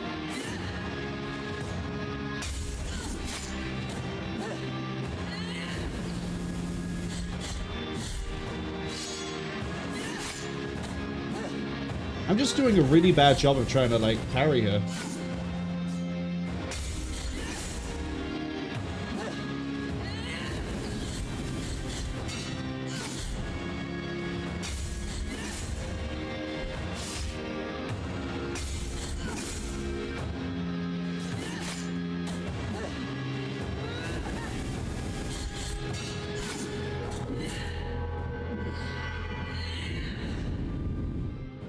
I'm trying to basically bait her into hit so I can get used to the parries, but I also have a funny feeling I can't parry all of her attacks. I also really wish I didn't have to sit through the speech every time.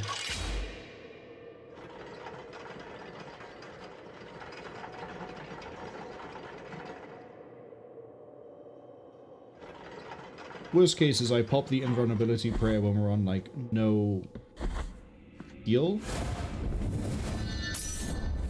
Oops. Yeah, I was just double checking the button. Harry, we have and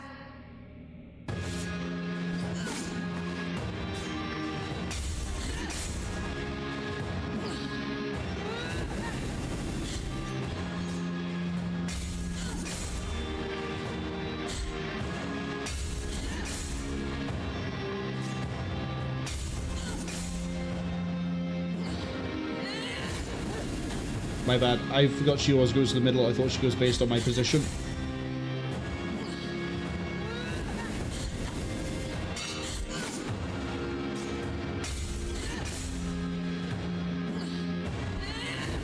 Oh no, she does kind of go based on my position.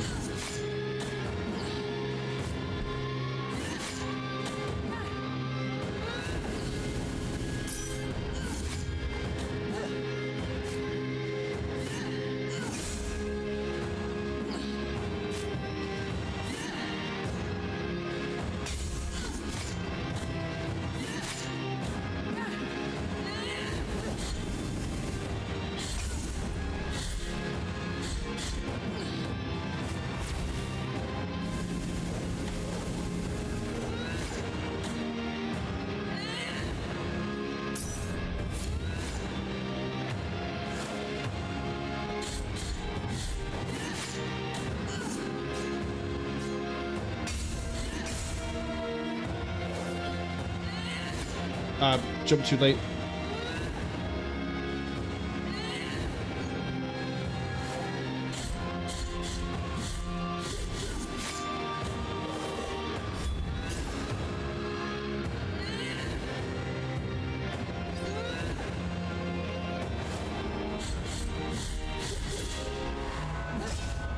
There's no way it's that easy. that sword you wield. The High will sing that I must escape the kiss of its steel, as it is wholly tainted by the heresy of its bearer. You do have an entirely new second phase. From the eternal processions, demand that I should battle until I draw my dying breath. The three. The High Voices proclaim that your execution cannot be delayed. And so I fear. Not while their voices still echo. Not while their silence endures.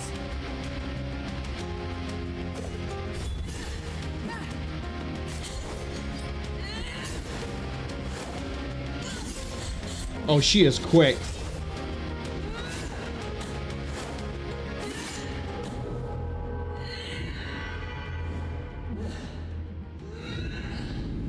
Do I have to redo the first fight, or do we go straight into High Will's second phase?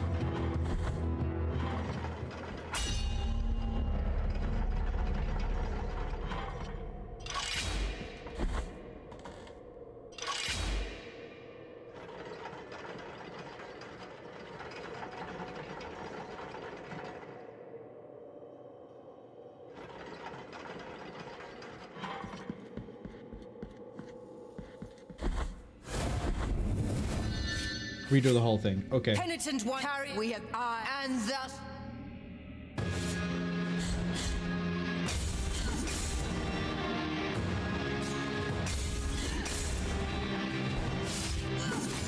Oops.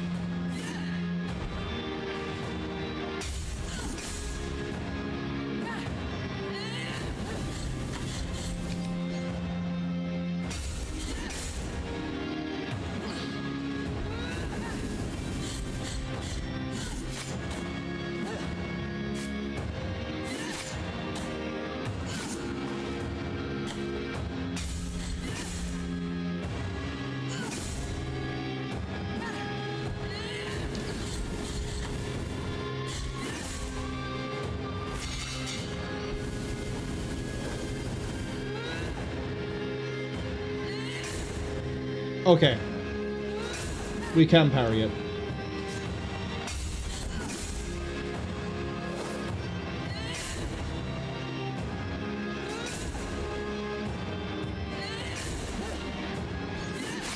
Oh, but you can come another pretty quick.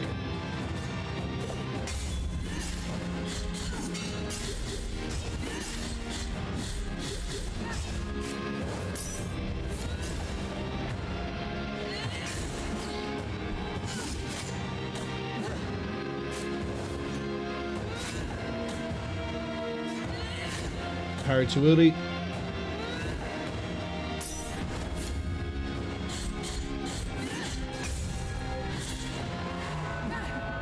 Ads are over about 35 seconds, but I doubt we're going to beat phase 2 off the word go. I get 1,800 tears every time I beat her. If I was farming tears, this would be great, but I'm not. I really do like this music as well. Okay. If her thing is that she just has a faster attack pattern,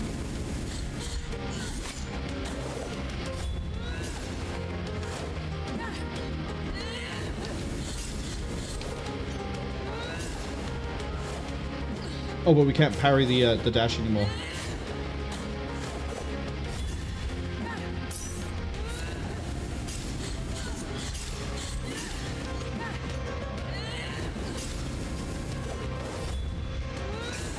Oh, okay.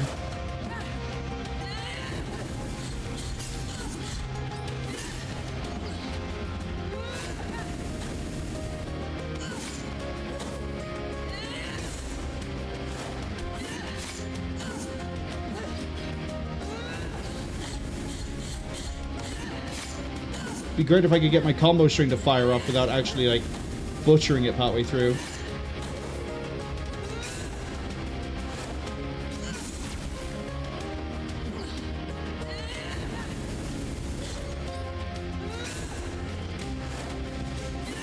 Too early.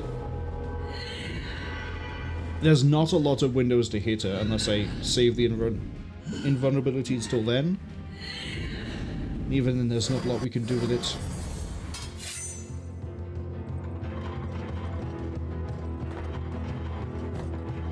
I think we do have to rely on blocking and parrying.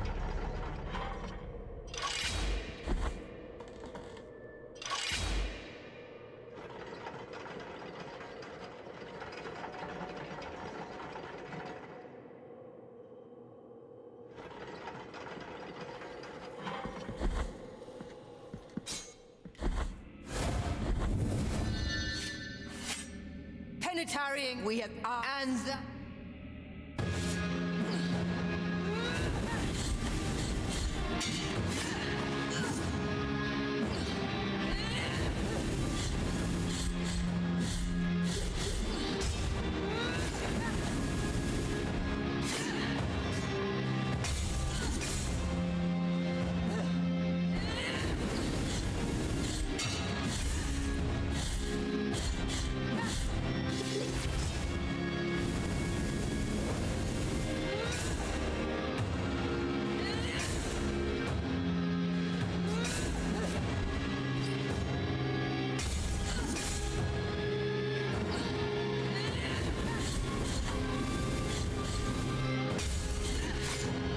Mistimed that one.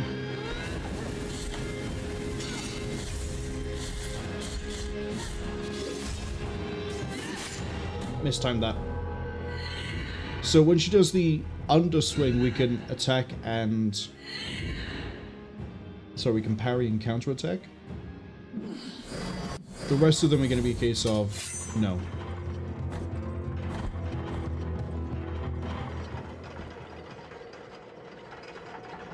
Cass says, though final boss, huh? It's not even the final boss. The final boss is the Pope. And that does have 2 forms. Though now I'm curious to see if it has a 3rd. But the final boss is very inspired by Castlevania Dracula, so it's going to have a... You'll see. We'll get to it. Penitent One, Chrisanta probably won't take me more than an hour.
Need to keep in mind that she's gonna do something. Oh, I can parry the aerial. Okay.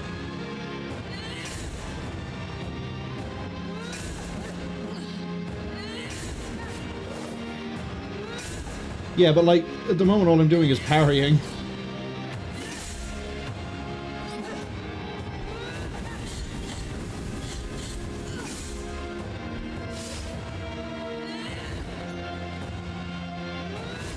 Oh, that was a mistime by me.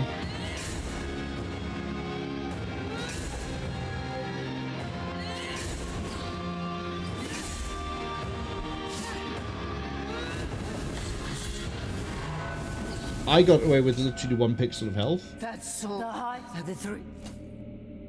The high voices, so I've... Not while they're... Prayer up, please.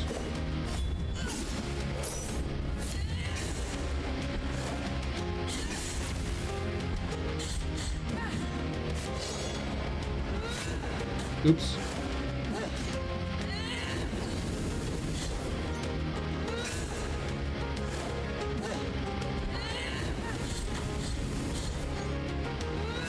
Says something that the only time I can hit her is... Uh-oh. The only time I can hit her is when she's, airborne.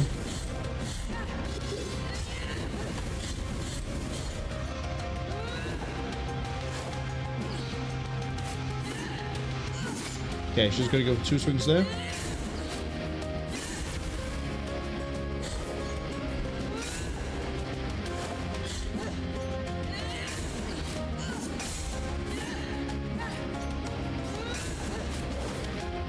What is my opening? It's not even then.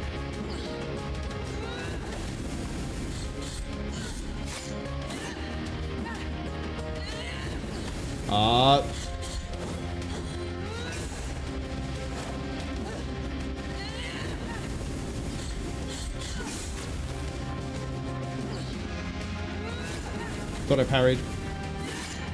That one I definitely got the timing wrong. I reacted too late. Cass says, what? Yeah, no, this isn't the final boss. The final boss is genuinely the Pope. This is what I meant by, like, we have the 2 side bosses, and then we have the 2 end, or the last 2 bosses of the base game. Chrisanta is the second to last boss. The final boss is basically Dracula the Pope.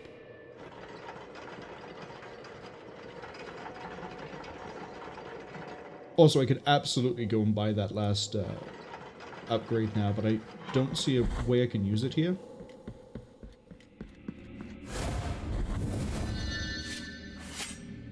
Penitent One, carry. We have and.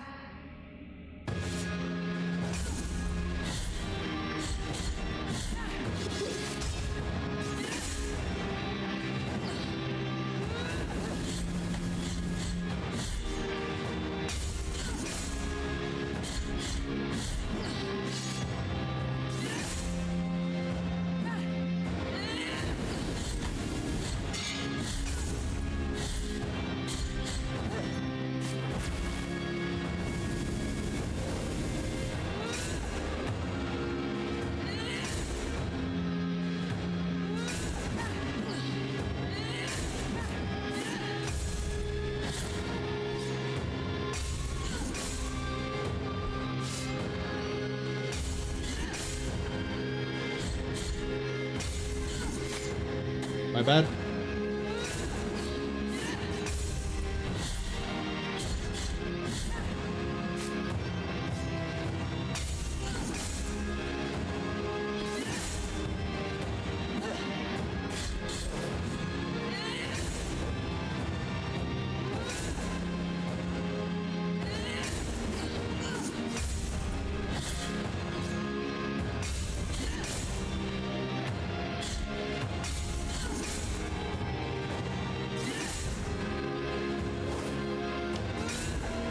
Come on, Chrisanta. Call it a day. Oh, that's my... I thought I slid.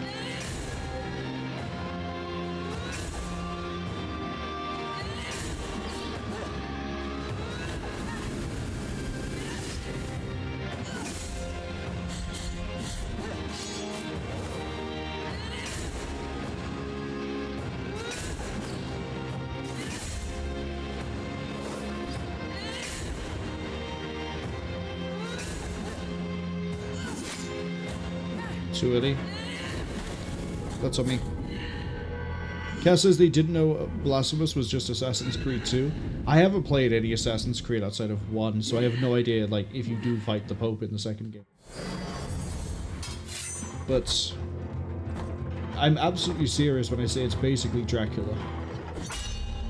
I don't need to hit that, it's already on the way down, but still.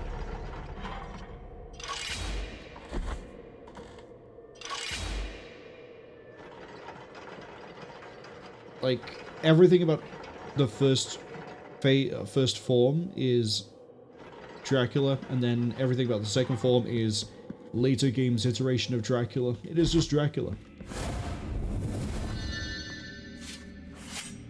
Penitent One, carry. We have and thus shall you. I need to not be so relaxed with Chrisanta.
Too early.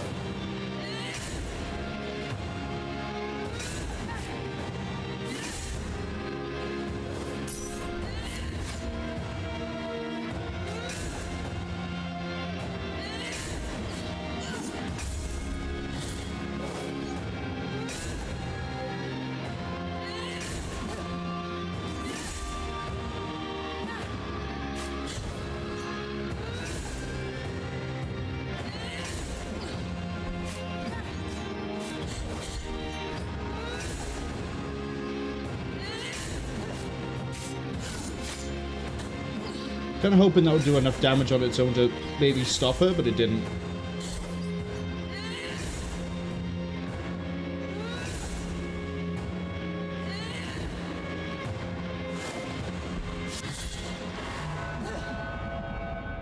Right, give me an opening to hit you. The high for the three.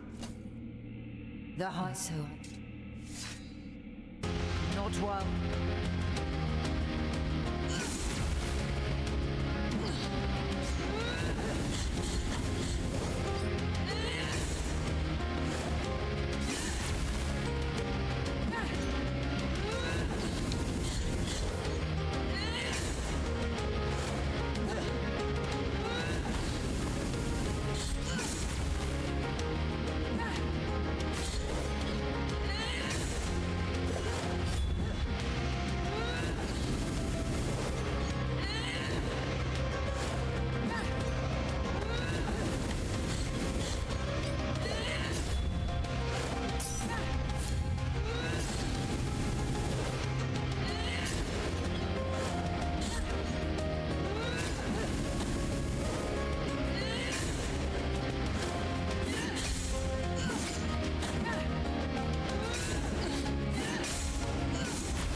What are my openings?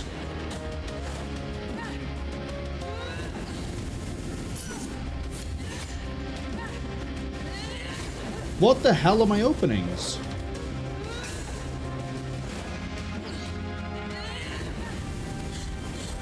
I think it really is just going for her when she does the air attack.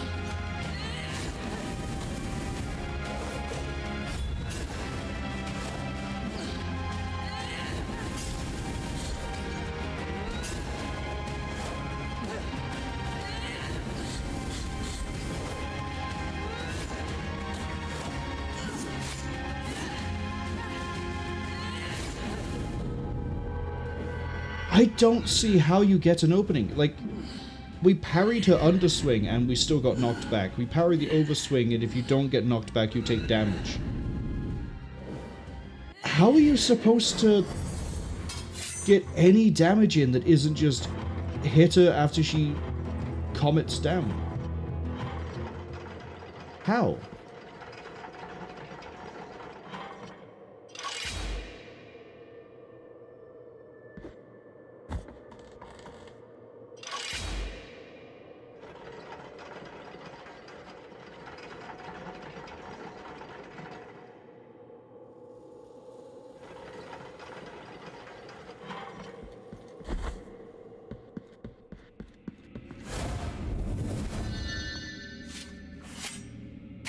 We have and I do want to change up my things a second here.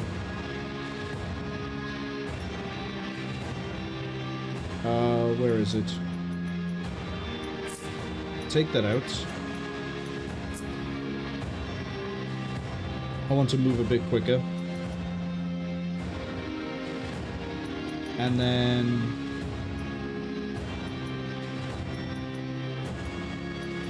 we need to keep the way to True Guilds, I think, for this fight.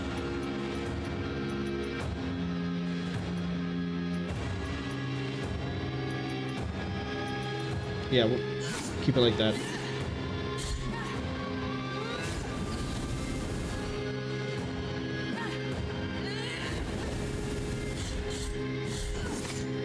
I parried way too early.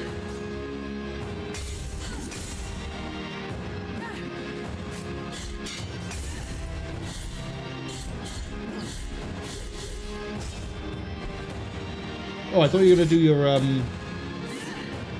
second phase. Okay, there we go.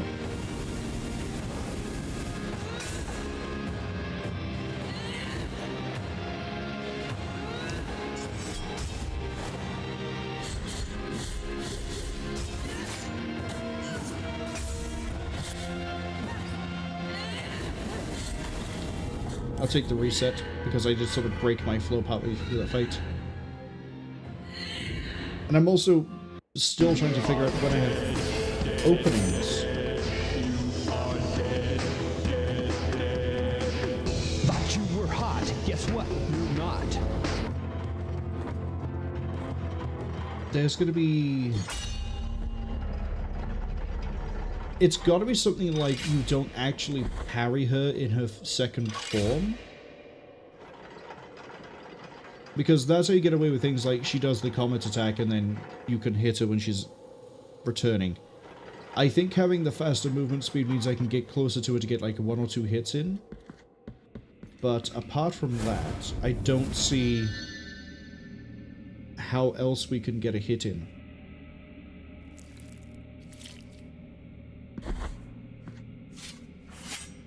Penitent One in Harry, we have and I still wish we could... You didn't have this speech every time.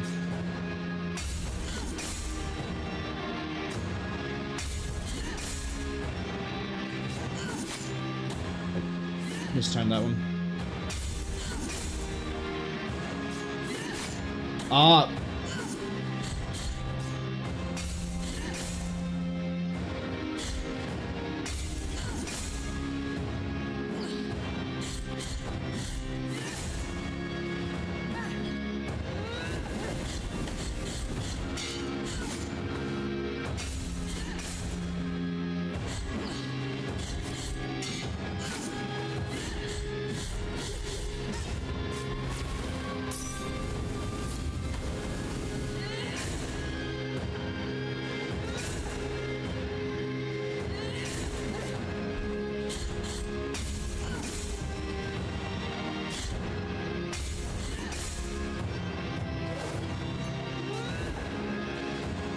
I'll take that.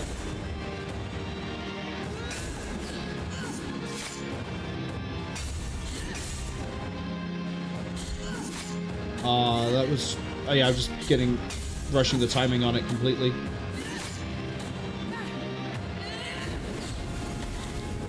That was a poor jump by me. And I am genuinely getting distracted trying to figure out where my openings are on that second form.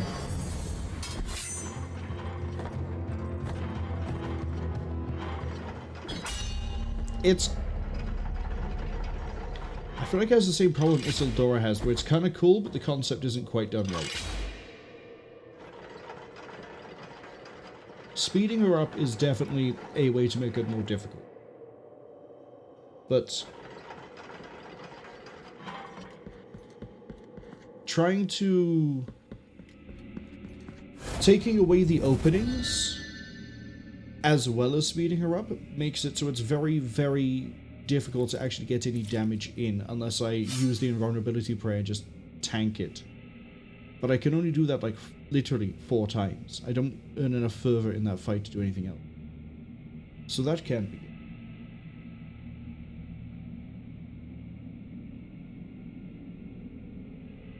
Fusha says maybe I'm just supposed to survive until the timer expires. I'm pretty sure that's not the case. But she doesn't seem to have any sort of like I have to catch my breath sort of moments.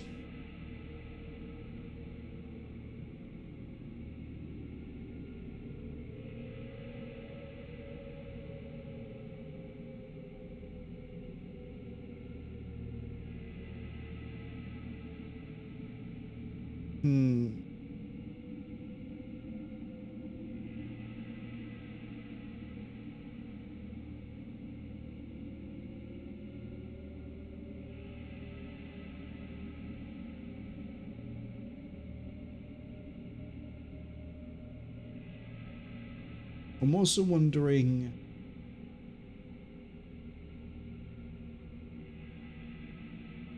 when I parry and get knocked back, do I have enough time to do a dash hit?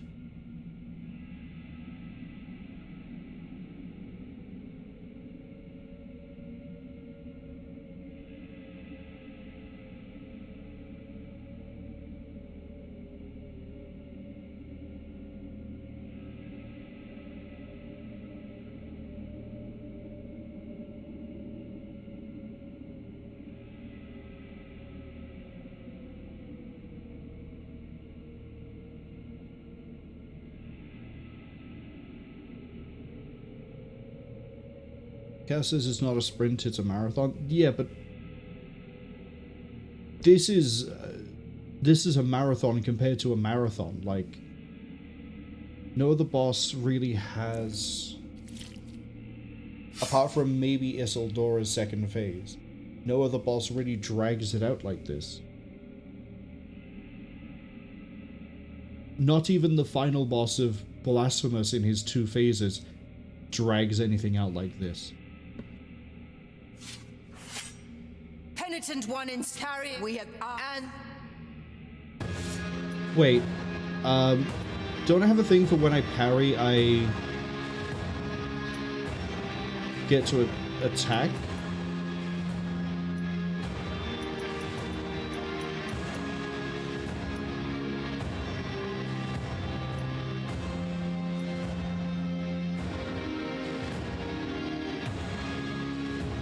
Oh no, it's after an execution. Do I have anything here that helps after a parry? Walk from behind, faster prayer, faster bile, immune while I drink.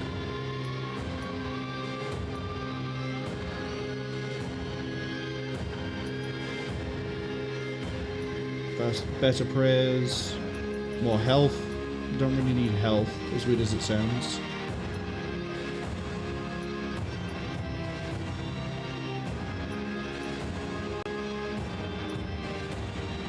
No. Okay.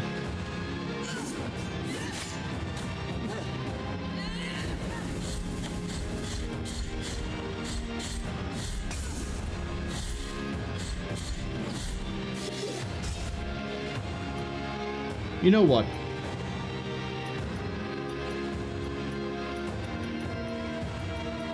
Yeah, take that off, it's not going to help me. Take this on so I don't take contact damage.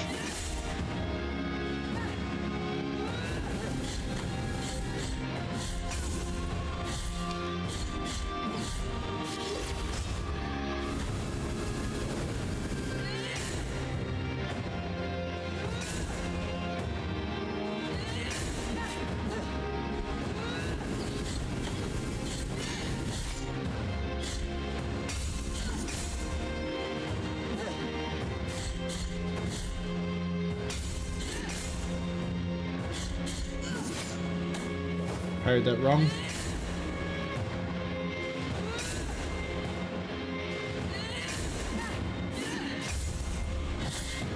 Stop doing the attack so far away that I don't get to do the follow-up.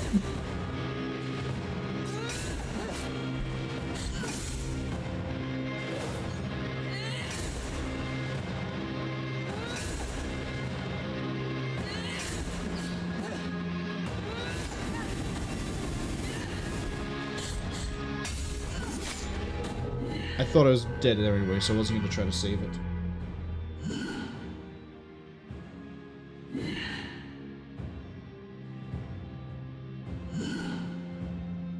Fusha says it's a pentathlon. Is that an actual, like, thing? I know there's, like, the triathlon, which is the... what is that? Swimming, running, and... cycling?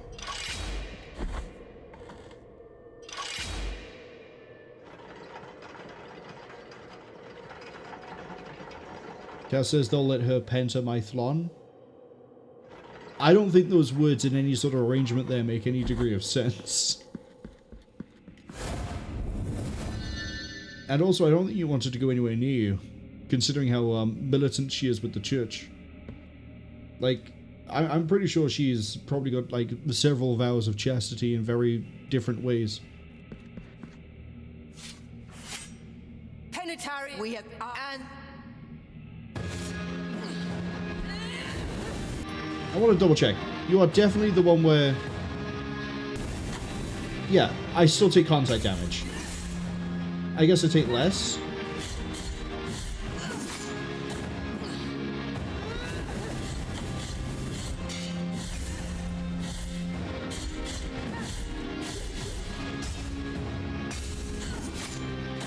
I'll take that hit.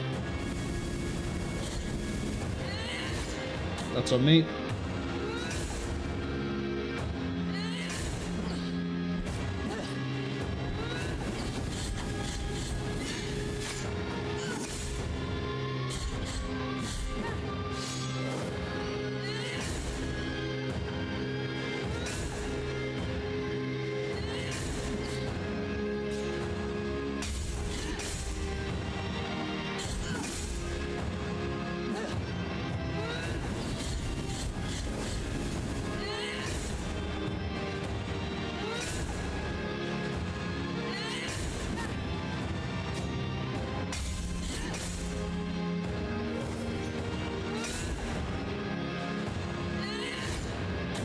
completely didn't try to parry that one. That one just undershot me.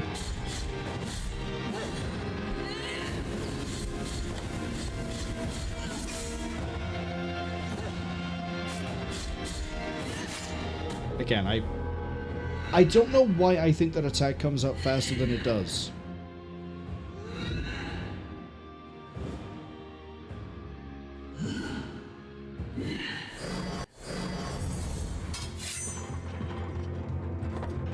Like, I know it's a similar startup to the parry, which, just for safety reasons, is why I just go for my own parry. But for some reason, I think it comes faster than... yeah, it actually swings out. Fusha says it's an Olympic event of marathon, swim, obstacle course, shooting, and fencing. How does the fencing work? Because the, like... marathon, swim, obstacle course, that's easy to do for the however many miles it is. Are they, like... is it just you immediately have to shoot a target and then win at fencing? Or is it like you're actual building a fence for 8 miles? What sort of... how does it work? Penitent carrying. We have been... and...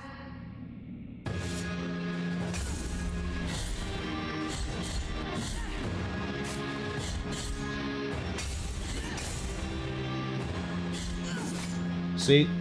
Caught me out again.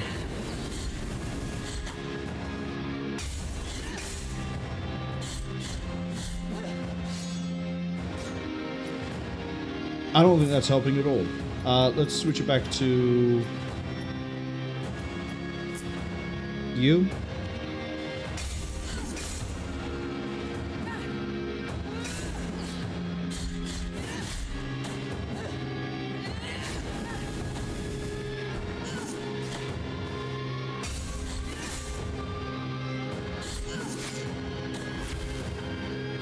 Kill me. Thank you.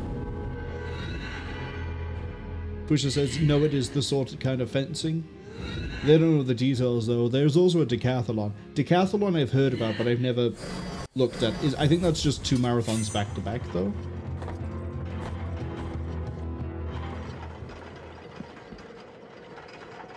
And then... there's also the really weird, like, walking marathon, or speed walking marathon, isn't there? But I think that's not the full distance of, like, 26 miles or whatever it is.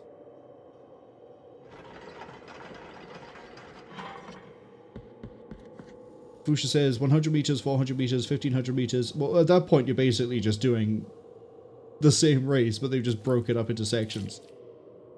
110 meter hurdle, long jump, high jump, pole vault, discus throw, javelin throw, and shot put. That just... that just sounds like, hey guys, we got someone who's really good at everything, but we don't really have anything we can put them in, and they went, oh, we'll just make a section of the Olympics for it.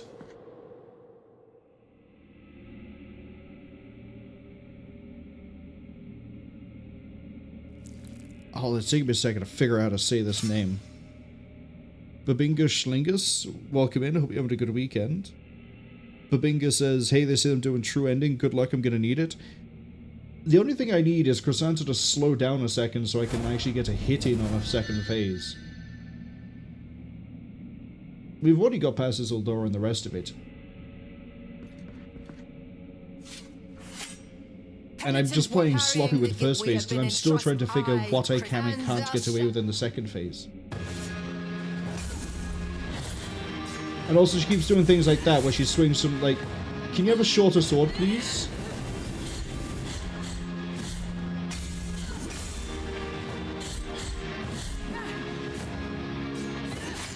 Yeah, I need to stop choking on that one.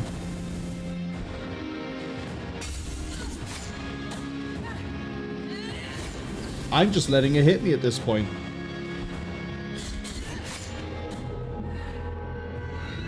We'll take the reset.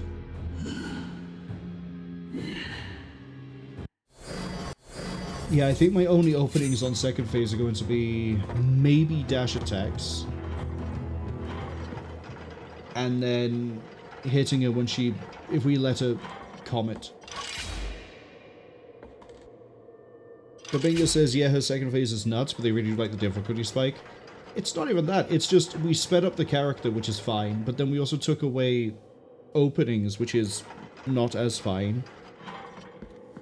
The attacks you can punish before now just all knock you back. If you don't get knocked back on the overhead, you get hit by a lightning bolt.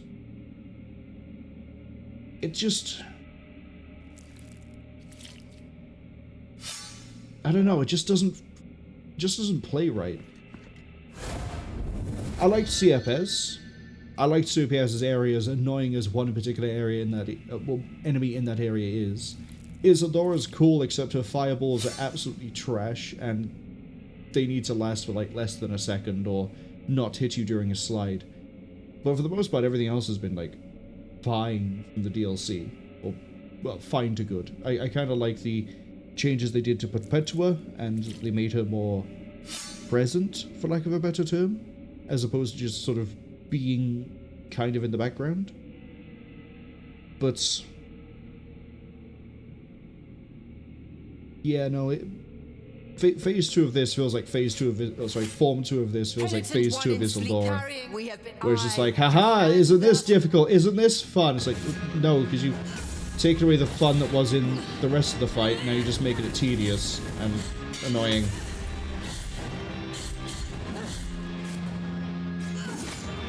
I need to get the timer right on that one.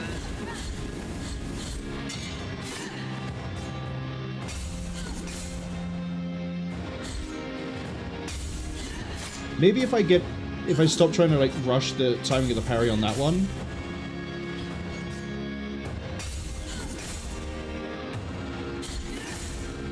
That's fine.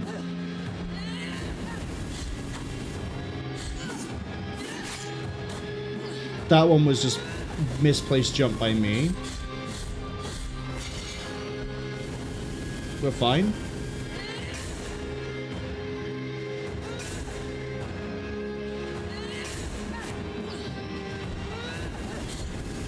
That was poor jump by me.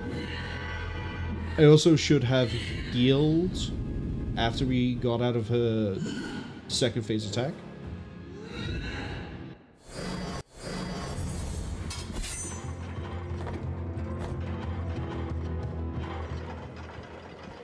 Babingo says they think there's a challenge that helps you parry faster, help with the fight. That's not where we're going wrong on phase 2. It's that there is no chance to hit. If I parry faster, it's not going to let me hit her when she quickly disappears. As opposed to, say, this, where if she does the underhand and you parry it, you can do a... well, you do a counter hit anyway. But she also hangs around a little bit. She also tends to stand around a little bit to let you get a few hits in.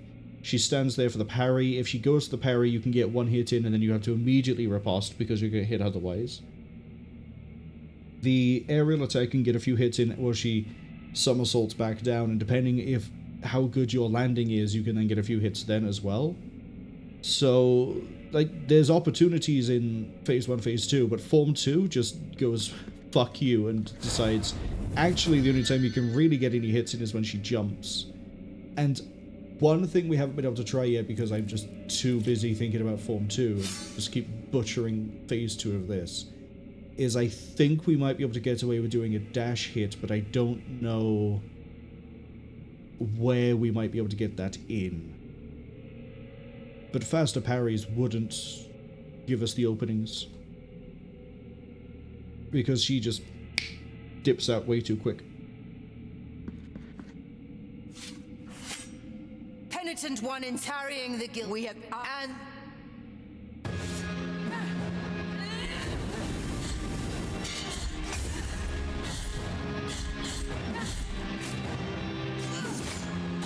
that one I just slightly too early.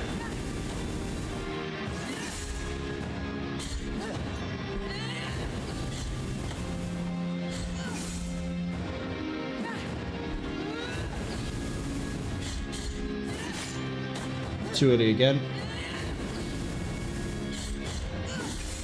Not that time.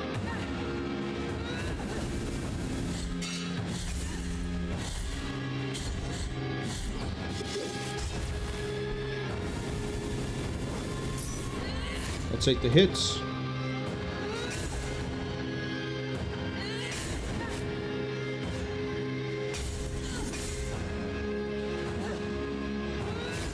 Should have parried that because I wasn't going to get the jump out.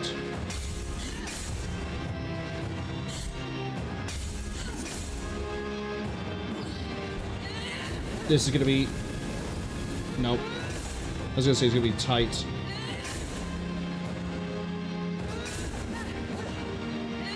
Just going to parry that.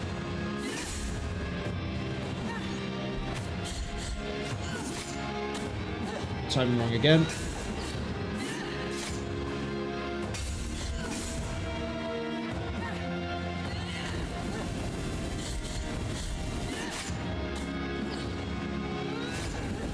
Take the reset. Push asks why I've only got 3 of the flasks. That's alright, Cass managed to get that answer. Big pots, less quantity, more quality. Yeah, we fully did the Quicksilver quest. So we've only got the 3 heals, which is fine, because we also have, if I actually use them, we have the thing slotted for more damage and more defense when we're out of Estus, but I'm trying to save the Estus during the first form. We might use 1 if we really don't do well against the first part of the fight. But otherwise I'll just take the loss there and then. Babingo says, yeah, you're able to get away with a dash hit, but only when she is down you have a good chance to hit her. Well, that's kind of how the whole fight goes. And that's the problem for the most of the fight, is there's not a... So far there hasn't been a good chance to get that hit in. Which, leading into what Cass and I have said, it's just difficulty for the sake of difficulty, and it's not good. If it was just they changed up the moves, which they do, because Form 2, she's not doing 3 dashes, she does 1 dash and then goes to a different one. If it was just slightly change up the moves and have the faster speed, but mechanically it's still the same, that'd be absolutely fine. You'd still get the improved difficulty, and it'd still be a case of how well do you know Chrisanta. But because it's also taking away the openings you would have had in Phase 1, Phase 2, it's tedium at that point. Penitent One, carry. We have and the...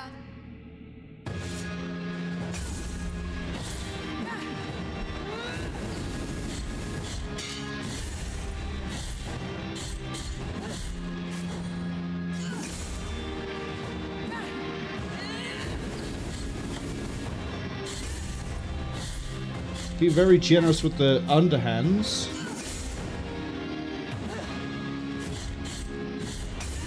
Very generous with the underhands. What are you doing, Chrisanta? Uh-oh. I got greedy.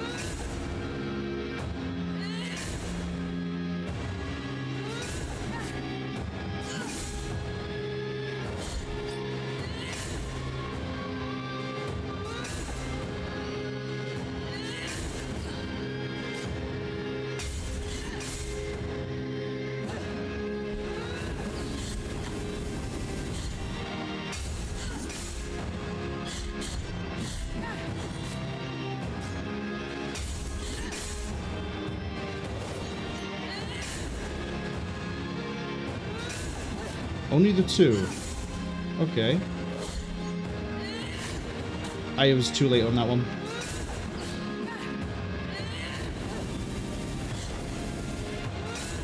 Ooh, normally you don't try and dash me right next to where I am.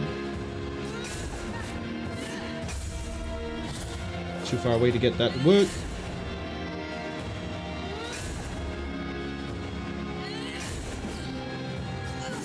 Too early.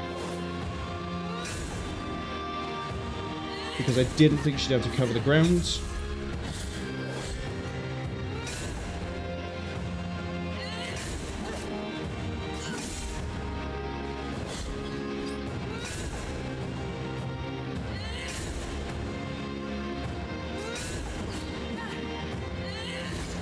I should have just parried that, it would have been safer. We'll take the reset. Fusha says she's still going. She's being thorough. She's making sure that we don't get up again. But unfortunately, the miracle has other ideas. as well as Fusha saying that instilling a false sense of security. Maybe I just started getting complacent near the end of that because I was like, this is fine, this is fine, this is fine. Oops, oops, dead. But she was being unusually generous there. Bingo says when you parry in the first phase, there's a chance to very quickly get a dash attack in. It's really precise though. That's not the problem. The problem's second form. If I stop being complacent and I actually try, we can get through to second form. It's just... Penitent One is carrying I'm the too, guilty. too distracted by second form. And what we might be able to do, that I'm just letting her get away with things that she shouldn't be doing.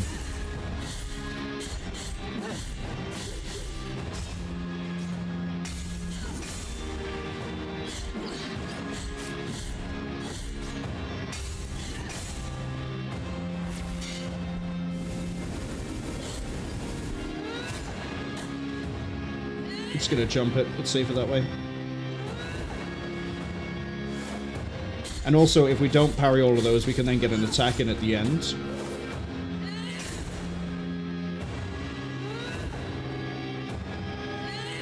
Because she just stands there.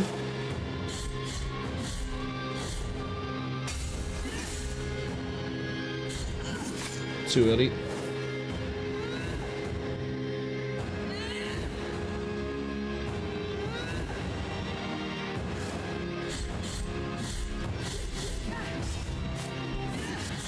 See?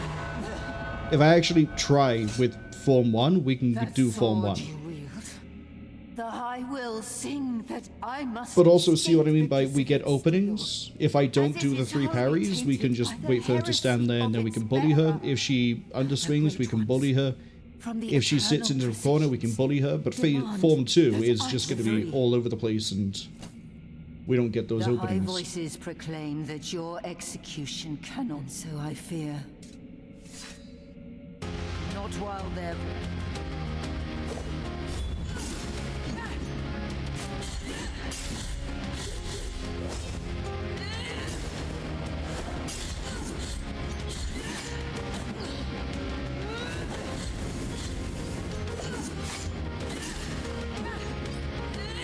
I didn't mean to heal twice.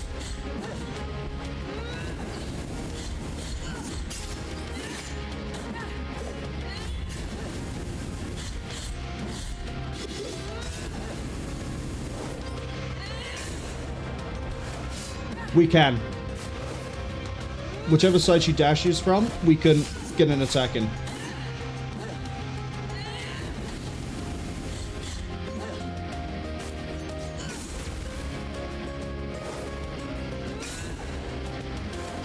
She said, that time you didn't appear on the same side.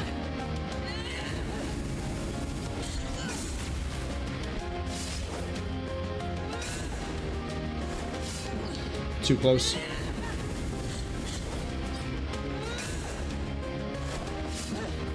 We can do it. Okay, we got a second phase in the second form too. And that gives me openings.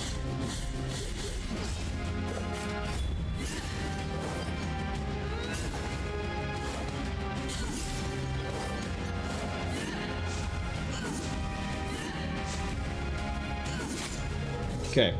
3, delay, then overswing for the 4th, and then she's tired. So the first half of Form 2 is harder to get it through than possibly the second. Second, we could just wait for that opening. Why is it like that? That's backwards. That feels backwards.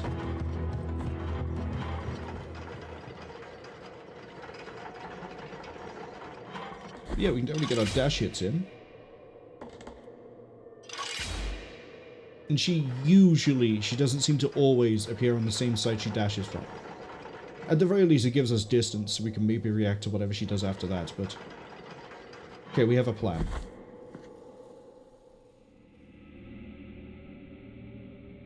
Cass says second phase just being a fucking pain in the ass for the sake of it, instead of being a rewarding fight. It's...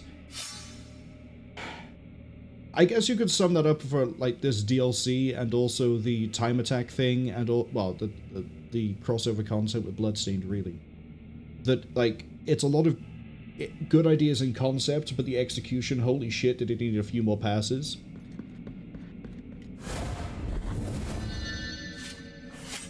Penitent One in carrying. We have and Okay, we're going into this straight away.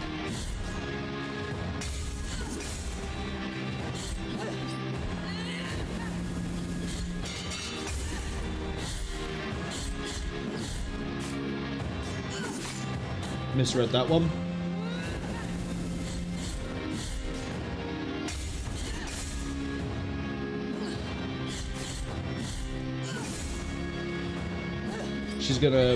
She's not gonna, I thought she was about to phase 2. Now she is. Why am I parrying this? This isn't Form 2.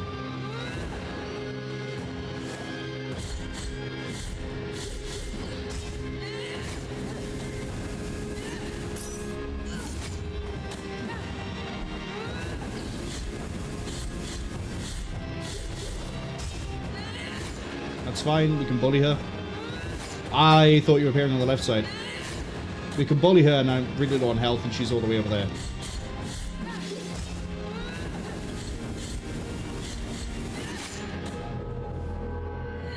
If I didn't misread her dash, we would have been fine. I genuinely thought she was appearing left side, so I was watching the left side to be able to see, and then it's like, oh, whoops. She's bamboozled me!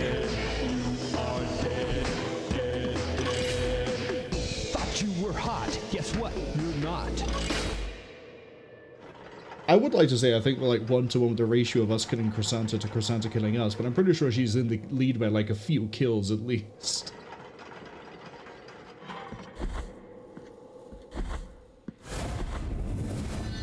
Hey, it beats being stuck on Isidora. We have and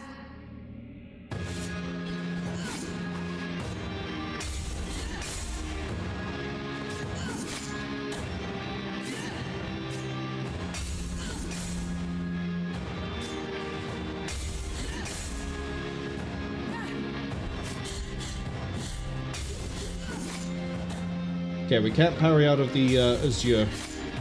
I'm gonna let it kill me, because I do want the reset. Thank you. Crazy that she just did nothing but parry in a row, though. Kaz says Fuchsia found the shiny new button. Yeah! I say, I was stuck for ideas of what to do for sound redeems, so we were just sort of stuck with that one and the other one. I haven't really thought of what else could really be used for a sound redeem.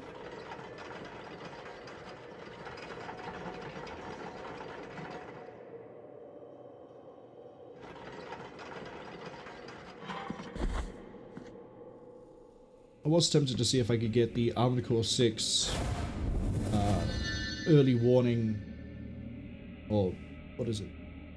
RWR? Whatever it is, the warning bleep. Or the F-14s, whichever one. Penitent One in sleepness carrying. We have and Stop doing the attack so far back that I can't do the counter hit.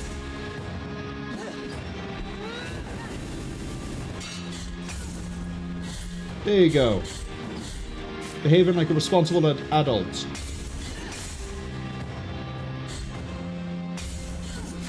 That one, I just got greedy.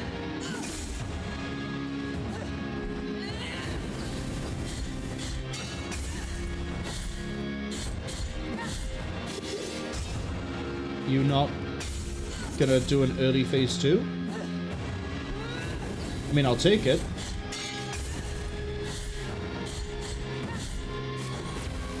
Here we go. Right on the half. I started my jump way too late. Which way are you going?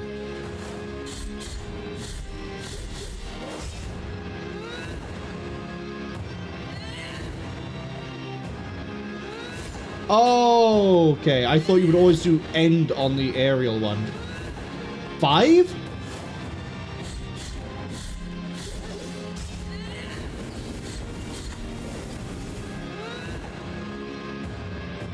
2, 3.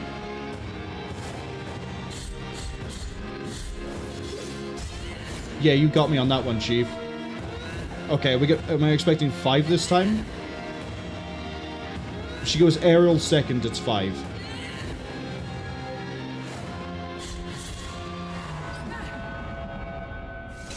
Hey, I'm gonna donate so many tears to the church, you don't even know. The high voices, so... Not while...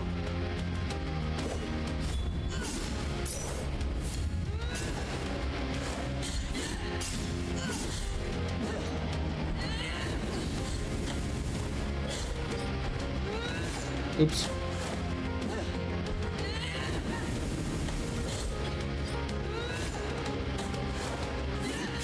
Need to react a bit quicker than that.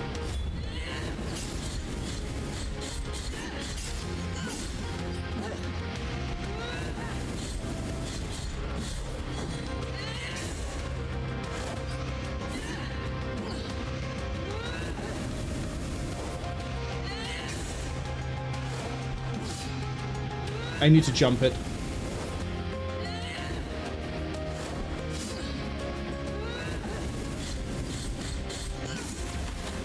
See? Stuck at the corner. Couldn't get away from that.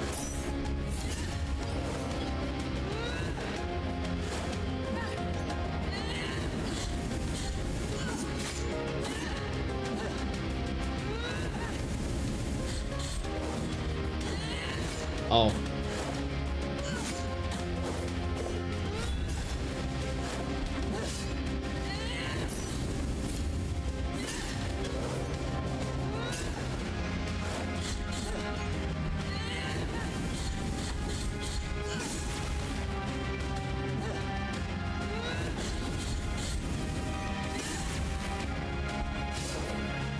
Okay, 1, 2, 3.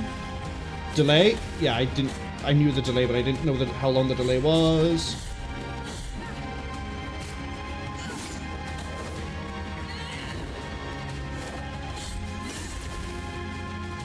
Okay, now we just have to endure.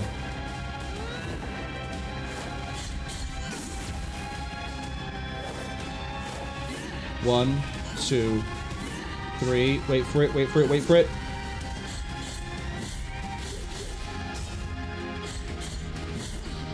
Wait, we might be able to get her. We might have got her. Not if I get hit like this all the time, though. Why did I think that was the jump tag?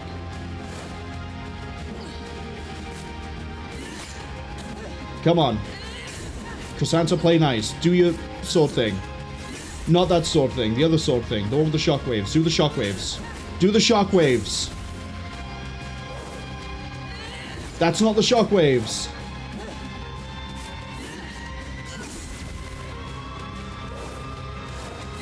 Don't mess it up.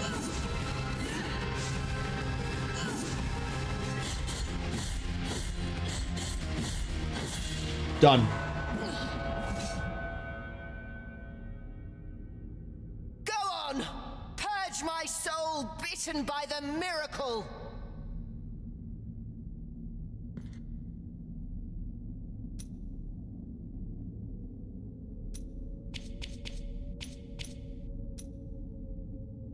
Did I just hit you?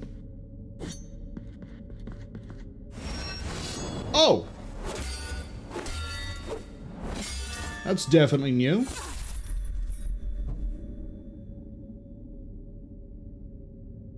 This pain that I feel.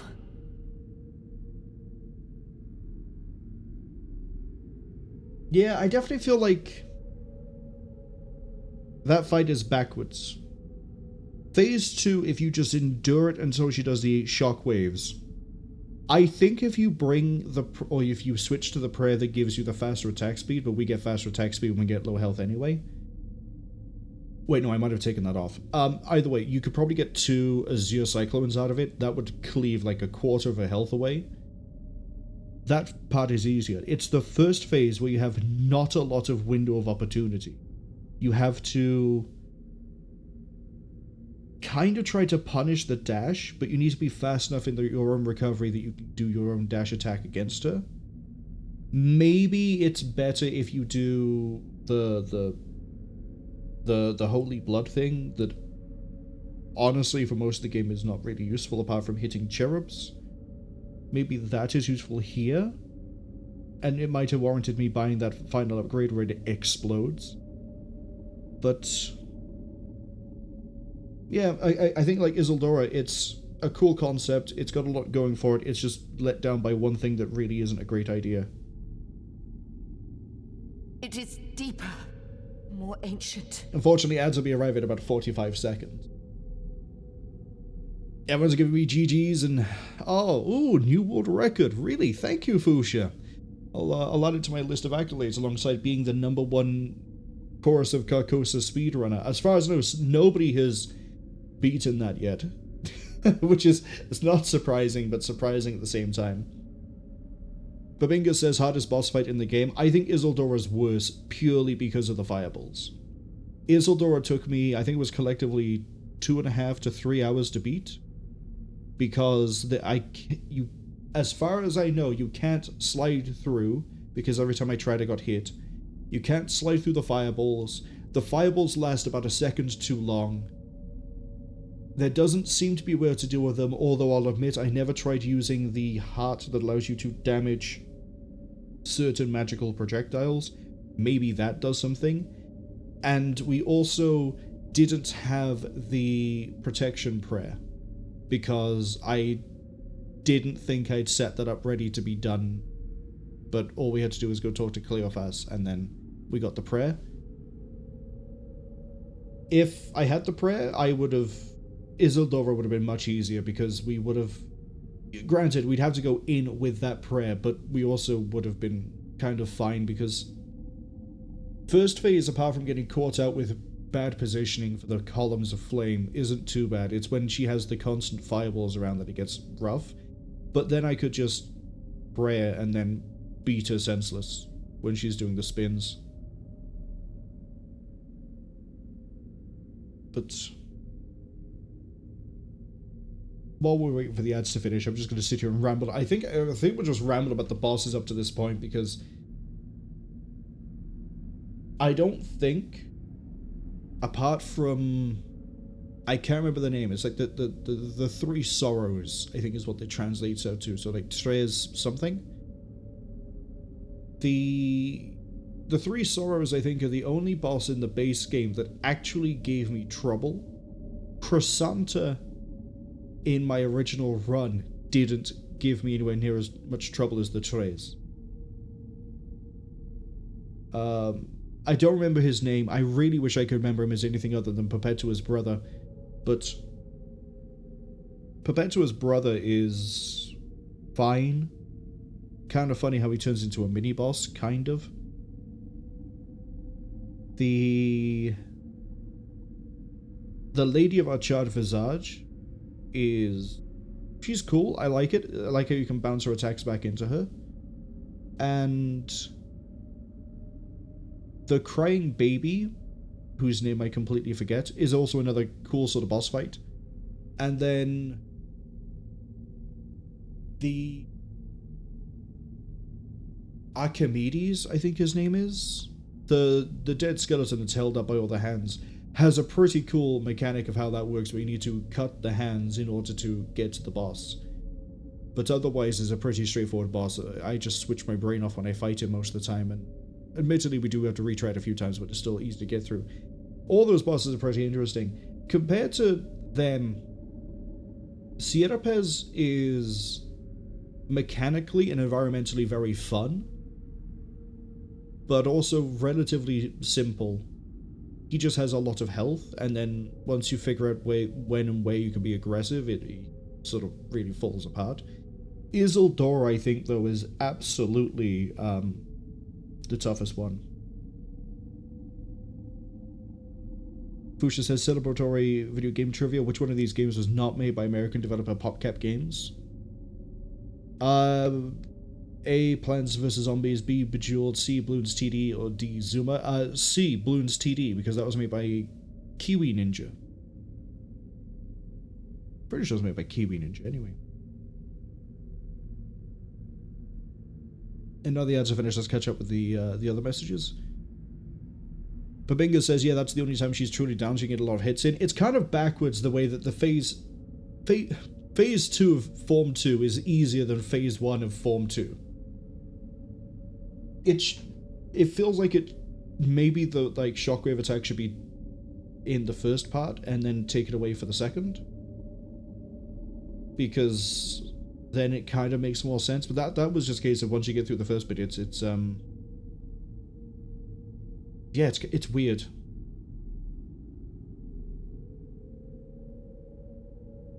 I'm curious to see if there is a Form 3 for I can't remember half the characters' names, I could be honest. The Pope. Curious to see if he has another. The guilt you carry has broken something inside of me. Babinga says the fireballs fucked them up too. I genuinely think either they need to last less longer. English is hard.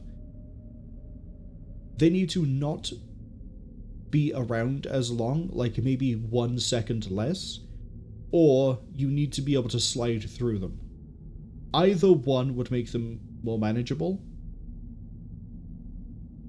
But My faith, my soul. it is Wounded. Again, there's a prayer that we could have had that would have made it easier. The other thing as well is when we were doing all of the fights up to this one, we were using the heart that removes the bile flasks, so we couldn't heal. I will now walk to the chapel where it all began, where the first kneeling took place. Oh, you're gonna go all the way back there? I mean, I can fast travel there. I've got the thing with the Pray Dio, but... Your first step towards atonement. Now leave me alone with my deep wound.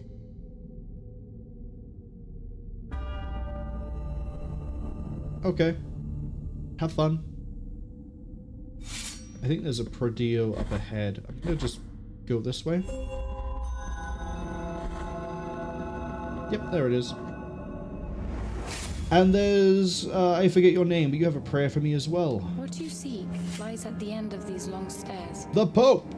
That which proclaimed itself the true and holy truth has long been hiding there. Behind those doors, the affliction itself laments in its own confusion and default. The journey has been long, but your task is about to be completed. Now, I've never used her. It sounds weird to say it like that, but I've never used her. I don't know if you get her prayer if you use her up before here. Although I have been barred from entering such a slanderous abode, these words are free to accompany. I am about to do has not been approved by the Vatican. Hey, we got the 13 original prayers. Because I, in my original playthrough, didn't get the invulnerability one. I forget what this one is. Oh, right. Area damage and destroy projectiles. First things first, I need to go back to Albedo.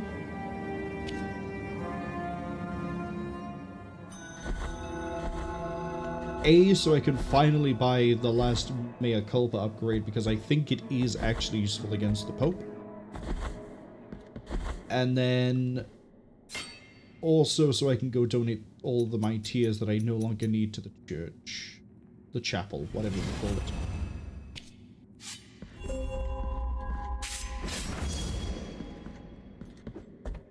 I remember that being very useful against the Pope. Right. And everything in. Cass says C. Babinga says D. Anyways, yeah, Isidora is the most difficult. Yeah, I think I'm gonna sound like a broken record with the ways I'm gonna repeat it, but I think it's just a case of the balance for a few things needed to be done again. Her being an example, I don't know how to feel about Form 2 of Chrisanta. I think it's neat that she gets superpowered, I think it's neat that she speeds up and that it requires you to have learned her moveset from Form 1. I just think that it taking away so many things and then giving you such an obvious chance to hit her in her second phase form too is bizarre. Just gonna hold up for probably like 30 seconds. Fusha says that both me and Cass got it right. C was the correct answer. Hooray! I had a trivia question for you, Fusha, but I've forgotten it. Genuinely, I had one during the Christmas break, but I don't think you dropped by when I had it. So it escaped my memory. I'll see if I can remember it for next time. Let's see. Babinga says, oh wait, they thought Balloons was a different game, and yeah, the fight wasn't even what they were screwing up on, it was the fireballs. The same thing for me would be that I'd see an opening, I'd go for the opening. Oh hey, got new skin. I'd go for the opening, but other times I wouldn't be able to do anything because, hey, I need to focus on dodging fireballs, and that's... Why am I going all the way out? I can just go out and then in to see if there's anything. And then it's just sort of a mess. Oh good, we found a carpet and a rug. What's this? Ruby. I have a cloistered... Oh! Cloistered sapphire is electrocution after an execution. Okay, it's kind of neat. We are rid of guilt. So I can't donate to the church anymore. Interesting. Okay. Still no answer. Right, because we've done the whole thing with Cleophas. Babinga says you don't get the prayer if you use her 3 times. She still has to be alive to give it to you. See, I never even used her once. And... debatably... I guess if it is your first time through, it is nice to have. I don't even know how she helps you. I think she, like, heals you, maybe? But we've donated everything I can. I got all these tears I don't need. Let's go to the... Brotherhood of Silence. Or Brotherhood of Silent Sorrow. Future asks, which one of these first-person puzzle games allows you to jump? A. Blueprints. B. Viewfinder. C. Return of the Obra Dinn. D. The Witness. Return of the Obra Dinn definitely doesn't. I've yet to play it myself, but I did see a little bit of a playthrough from somebody else, and they kept having issues moving off of the deck staircase because there'd be a body in the way and they couldn't jump around it. So I know it's not Obra Dinn. Blueprints, I haven't played, I haven't seen much of it, so I don't know about that one. Viewfinder, I've never heard of. The Witness? I think it's The Witness. If only because I know it's not Obra Dinn, I don't think it's Blueprints, I don't know what Viewfinder is, so I'm going to assume The Witness is the right answer. Cass seems to think it's D as well. Hello, are you just here crying? Once again, my mask of blindness meets your silent one. Do not worry on my account. The crimson cords protect me from being wounded. It is true, and so, your sword and you, guilt and penance in Holy Communion, only you both can put an end to this eternal cycle, to this eternal twilight with neither beginning nor end. Penitent One, there is something greater than the Mother Church, greater than the miracle, greater than what I have protected with my life and my faith. It is that which controls the miracle. I am speaking of the Supreme Trinity, the High Wills. They can be found on the other side of the dream, on the path of the eternal processions, but only a soul in supreme suffering can obtain supreme absolution, and thus be able to reach such a place. Now you are marked by the 4 wounds. The final ascension awaits beyond the throne, beyond the dream. Perform your final penance, and make your way to the turned throne. The eternal processions await us on the other side. Interesting. Oh, Penitent Escribar, that's what his name was.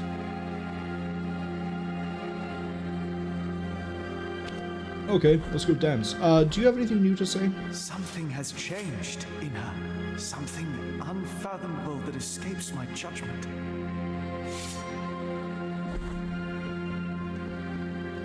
Okay. Have fun babysitting. I kind of was expecting Perpetua to turn up again, but guess not.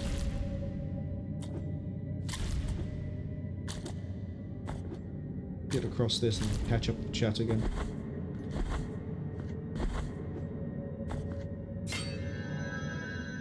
I need to remember to double check my rosary beads once we're up here.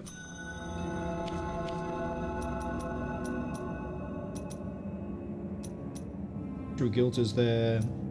Honestly? Oh, I do have the thing that where I have a faster attack speed when health is low. Yeah. Babinga says I've donated the max amount, and honestly they never use her either. I know her gimmick is that she gets older every time that you use her, which is kind of a reference to Hecate. Or Hecate, however you choose to say that based on your region. But yeah, I've never used her, and I've always got the prayer, so I've assumed you have to do that in order to get prayer. Looks like the assumption was correct.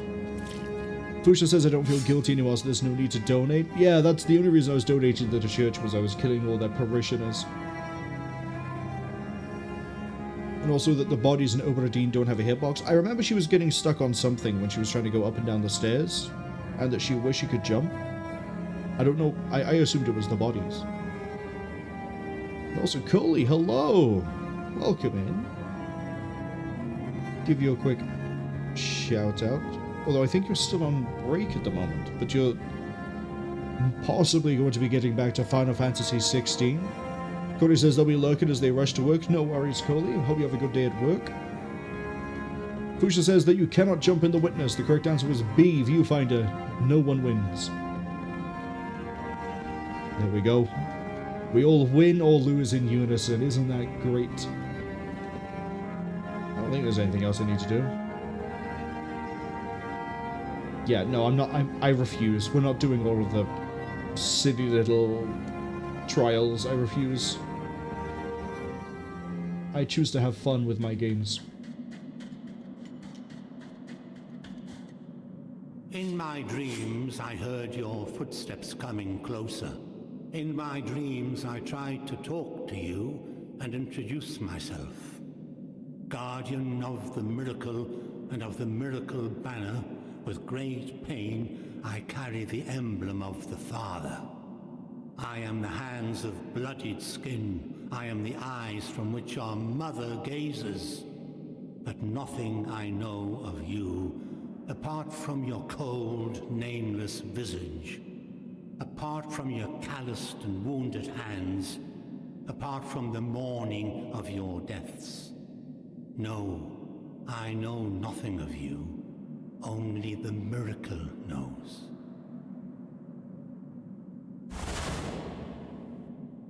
Now may your sword full of guilt with mine of gold collide.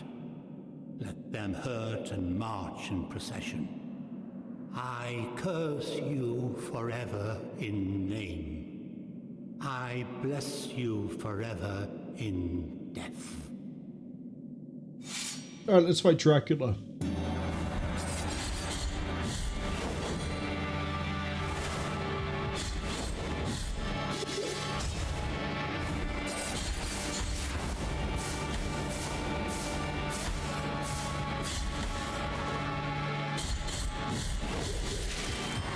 Alright, Dracula phase 1 done. You have shattered the mirror in which you saw me asleep. Now you see me awoken as the son of the true miracle.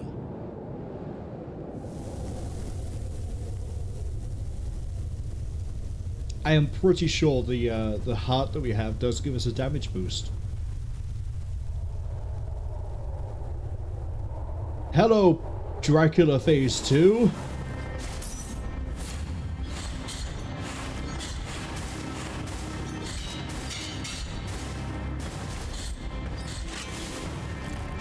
Uh-oh.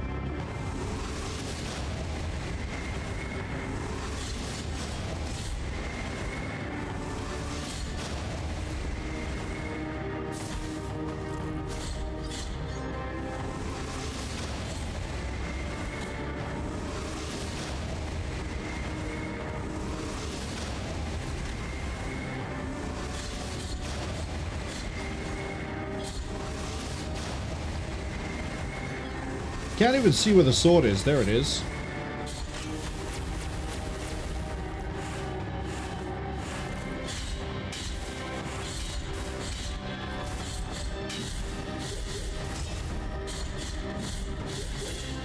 Dracula Phase 2, done.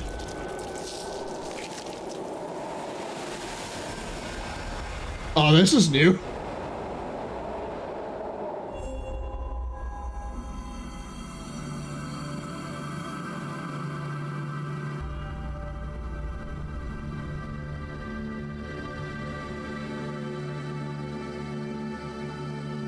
Does he not have a Phase 3?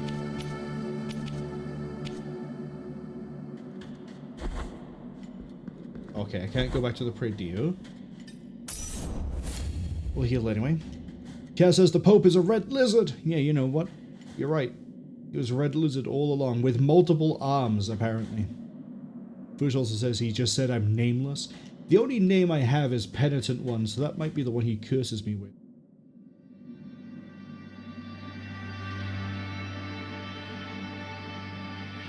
Have I missed a step?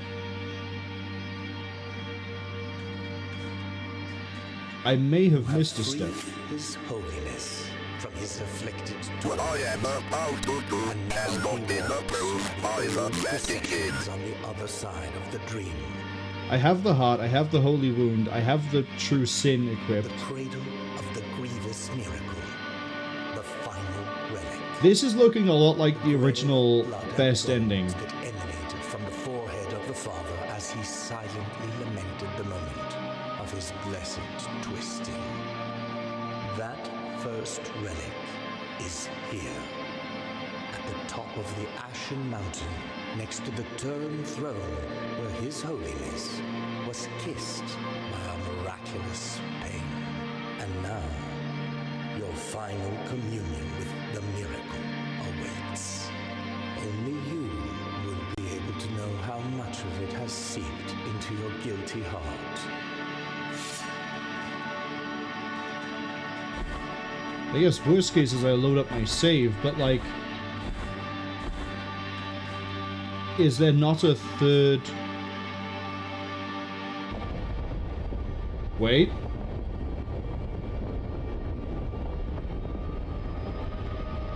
This is different.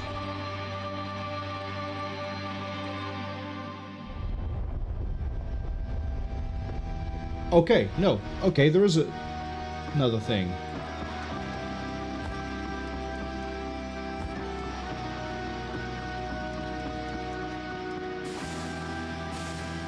Here we are, my crimson figure and you, on this side of the dream. The miracle has turned me into a sentinel of its sacred home. This is my new calling. What do you hope to find here that is not the blinding gray light that tempers our wounds, and the vast horizons that extend without end? The path of paths has ended, and with it, so too has your penance. Now let your body, like mine, be bathed in blood. This will be your final resting place, but no one will be able to watch over. There is no point in recoiling from the desires of the all-knowing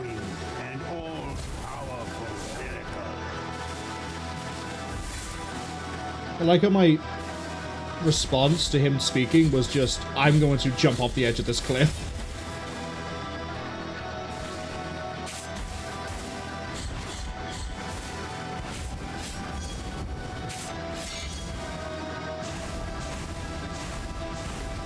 I guess the Pope has ascended from Dracula straight into Satan.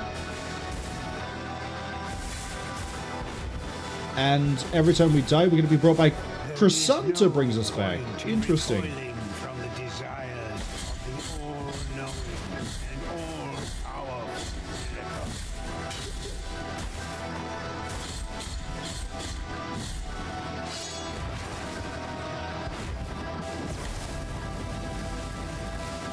Okay, it's an auto-scroller boss, and I don't know how much health he has. That's a great sign.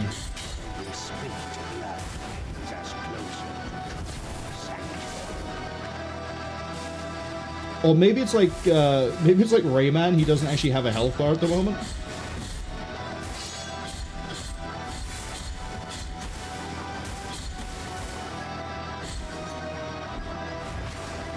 I'm gonna take the reset.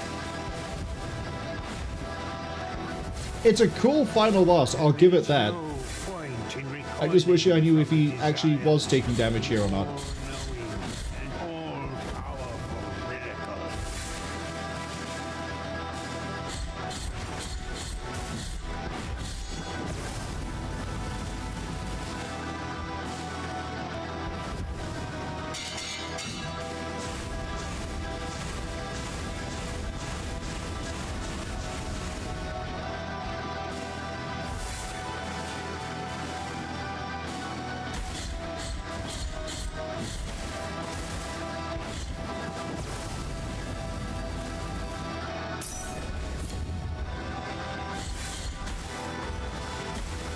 I tried to use the prayer there, and then I ate shit for it.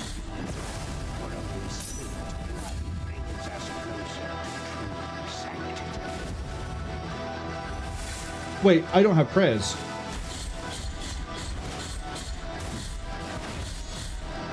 Behind me, Penitent. Take cover in my crimson bindings. This is pretty cool. We have Chrisanta with us as well. Then presumably he does have a health bar, I just can't see it.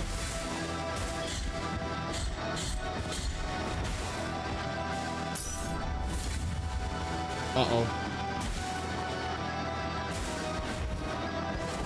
Penitent One. Bit of a shame, because that means most of my healing and avoiding damage is gone. I can't even pause, by the way.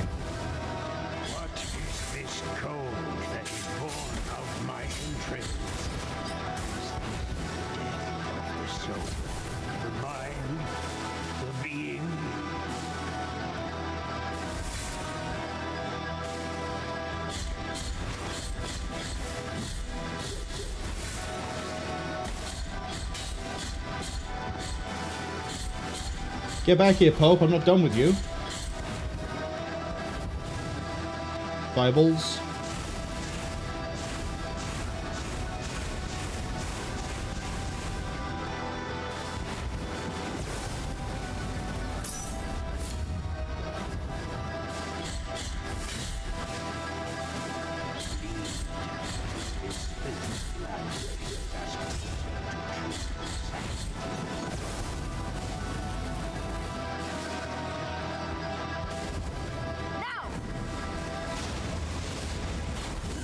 Can you give me the bindings, please?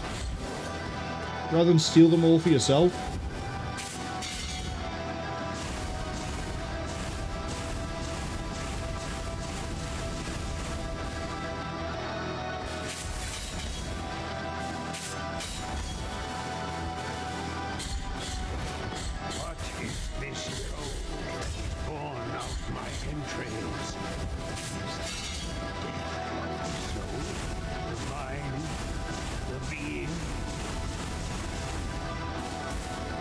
Right.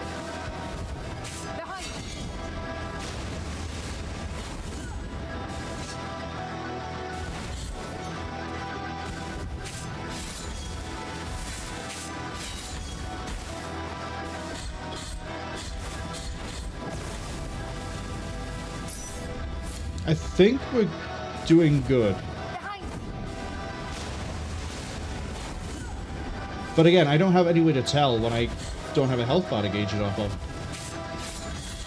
Yeah, no, we're doing pretty good, actually. My final task is completed. I will go, and so too will all those who loved me. Man, it was a good thing I upgraded the... Sit down here, in this land of clouds, in this realm of dust and glimmering lights.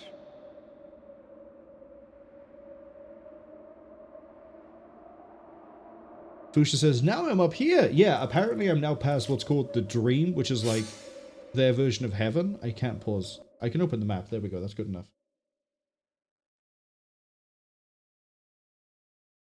And I'll admit that my knowledge of the lore is flawed, but I'm pretty sure the High Wills control the miracle. And in the base game, what happens is you get to the throne. I think you kill the miracle, and then because the miracle is what powers you, because you're a revived corpse, because Chrisanta killed you before the game starts, you then rest, is the way to put it. You don't really die, you just sort of fall over, and you get put into like a tomb. And then, again, this is running off of what I believe is the original best ending. Chrisanta then eventually turns up and does something to you, but I don't remember what it is. So I think we've basically gone past heaven, where we're about to pull a JRPG. We're about to kill God, which is definitely not going to be Vatican approved in any way, shape, or form. Kat says it's the goddamn Pope again. He's turned into the Satan, so yeah, like, he's following the Dracula path to a T. Babinga says this is one of their favorite boss themes in the game. It was a pretty good theme. I think my favorite, though, is probably Chrysanta's Phase 2. That, or... as much as I...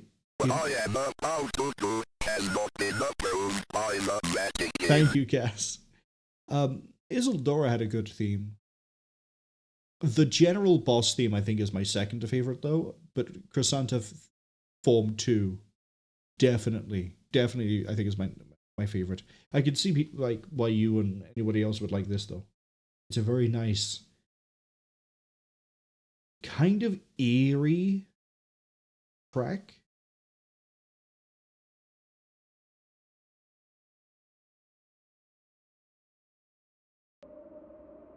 Babingo says in ending A, you don't kill the miracle, you subdue it until Chrisanta pulls the sword from your body, thereby releasing the miracle you subdued.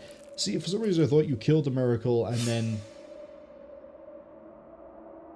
Well, yeah, no, I guess you didn't. I'm gonna kill the Pope, though.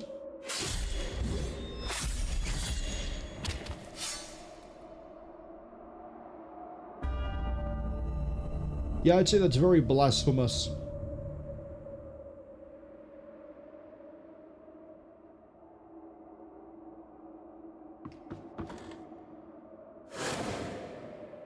The Guardian has fallen. I think it was pretty cool as well that Chrisanta turns up, even though it's just like one of those, we'll call it cinematic moments of just like, there's not a lot really going on, you just sort of stand somewhere. It was still pretty cool that Chrisanta turns up to help fight the Pope, even if she doesn't actually fight the Pope. The final truth awaits you. The final outrage. I also can't wait for people to correct me on the fact that I keep calling him the Pope when he's called Pontiff. Go forward now, through the embroidered mantles towards the light.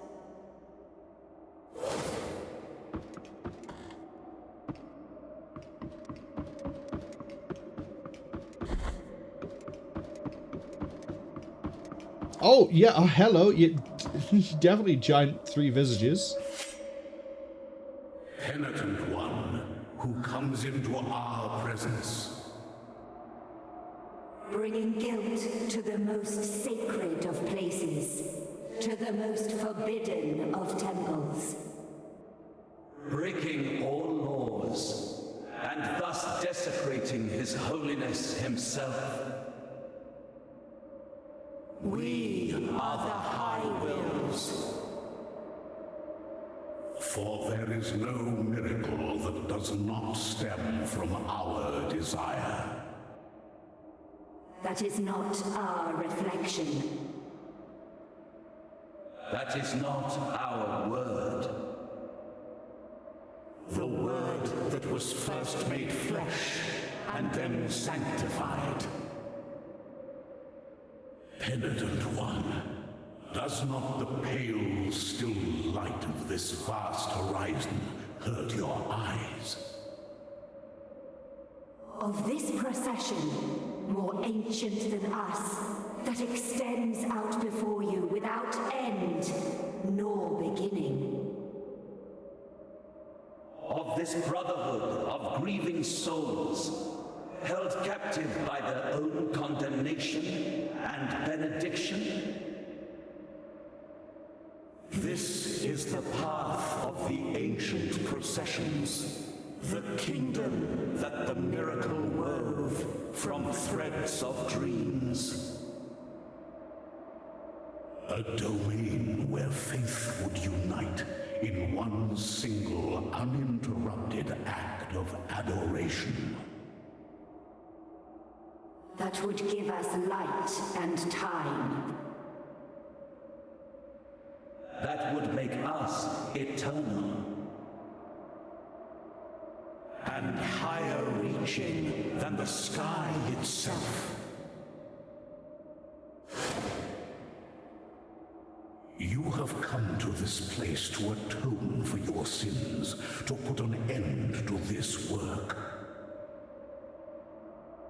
Destroying our flesh that once was word, and now is but silence.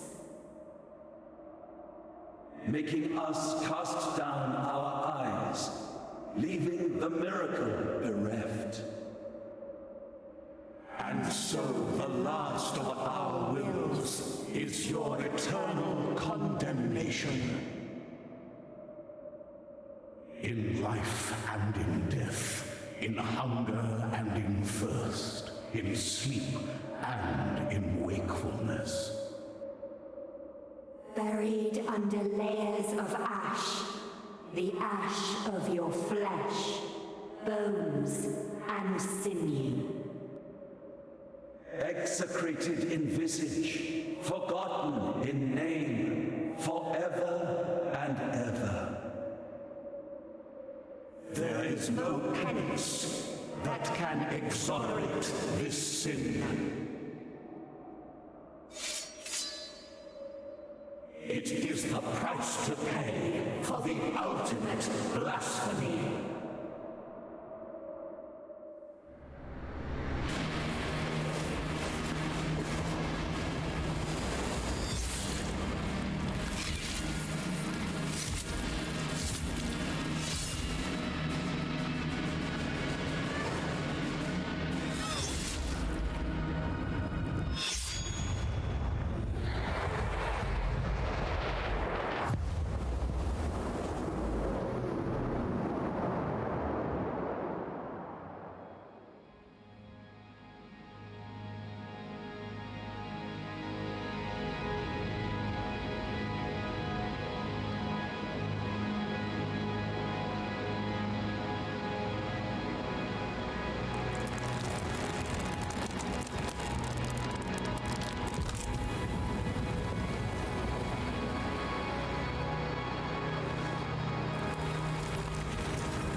That's Blasphemous, baby!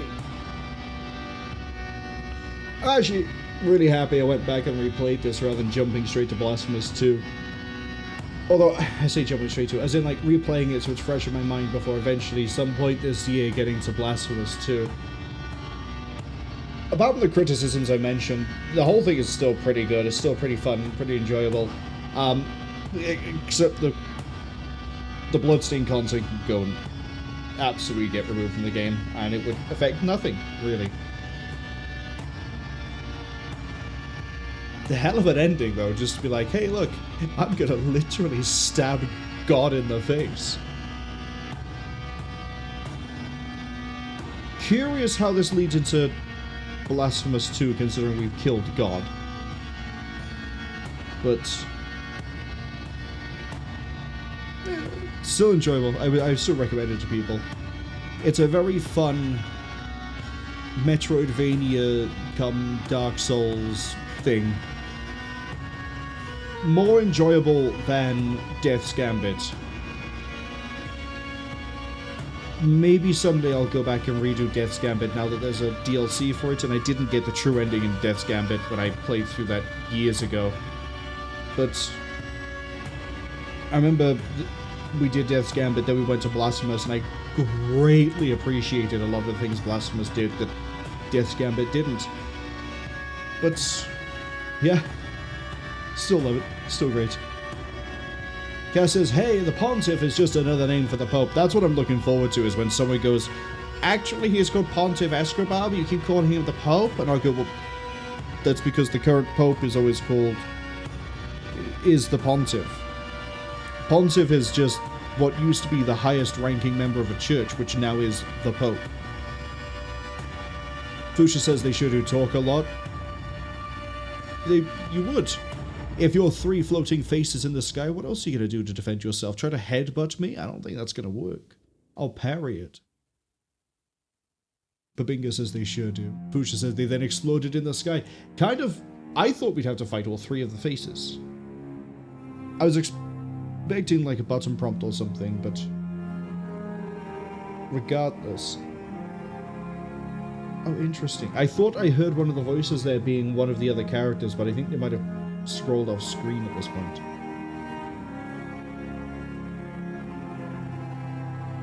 But yeah, I thought, granted it is hand animated and everything else, maybe it was easier to just do one face and then have them all just kaboom or implode or whatever. Babinga says, I've killed God, congratulations. I have done what half of the JRPG protagonists set out to do, even if they're not aware of it from the start of all their games. I have killed God. What was the name of that Game Boy game?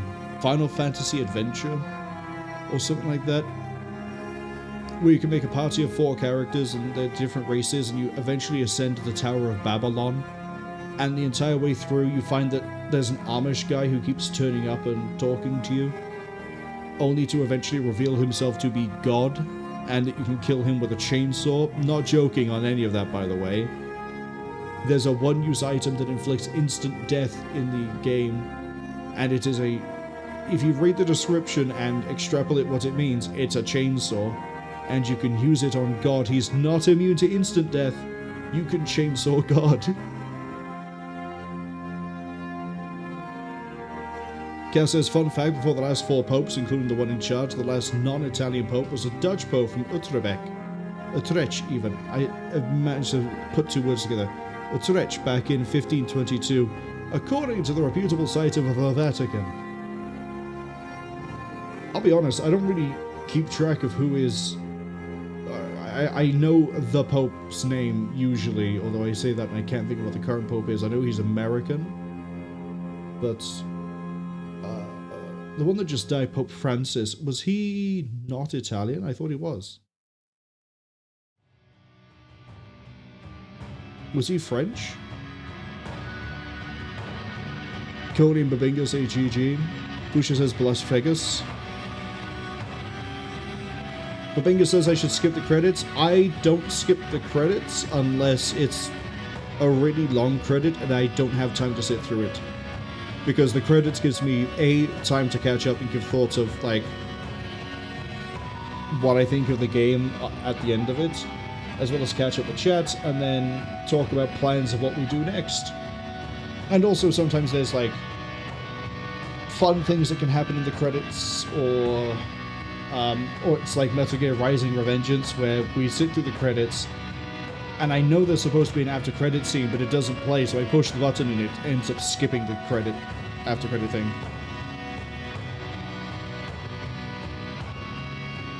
Fusha says, a prompt of Game Boy game killing gods with a chainsaw returns to the wiki page of Final Fantasy Legend. That's the one. And I love how that prompt immediately brought you to it.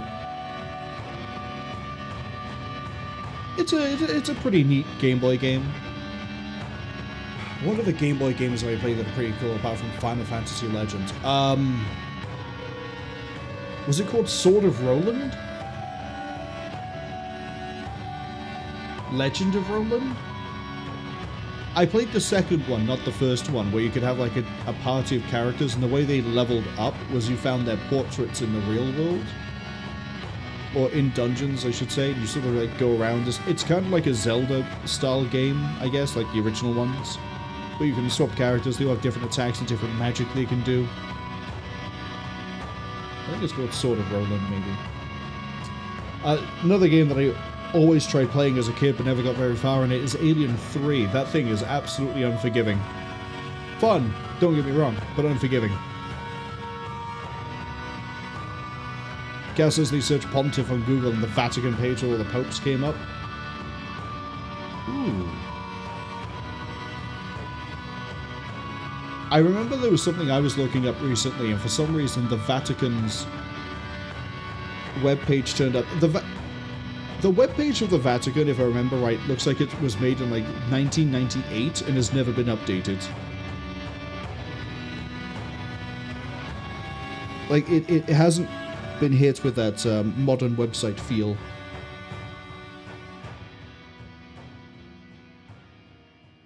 Cass also says that Francis was Argentinian. I thought for some reason he was French. Probably because he was called Francis. I thought, Francis. Like France. Like French. Clearly I'm not up to date on Pope lore. I'm not sure where Escribar would fit into the list. Oh, there's a Bloodstained collaboration. Bloodstained's a game I should probably get around to at some point. I think I've got the best ending in Bloodstained. I know what the steps are for it, or at least I remember part of the steps for it. I remember as well that you go to another dimension world, kind of like you do in some of the other games. Aria of Sorrow, I think, is one of the ones where you... No, in that one you sort of just slip through to the realm of chaos.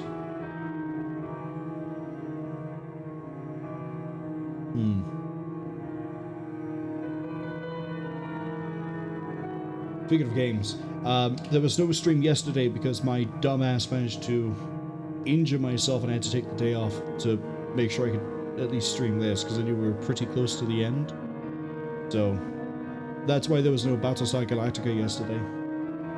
As for the next thing we're doing after, well, now that Blasphemous is done, the next thing on a Sunday is going to be another one of the games I've started that isn't finished yet. That's probably going to be either Walking Dead Destinies, or it's going to be No More Heroes. I'm not sure which way I'm going to swing on that. I might just coin flip it on the day and we go from there.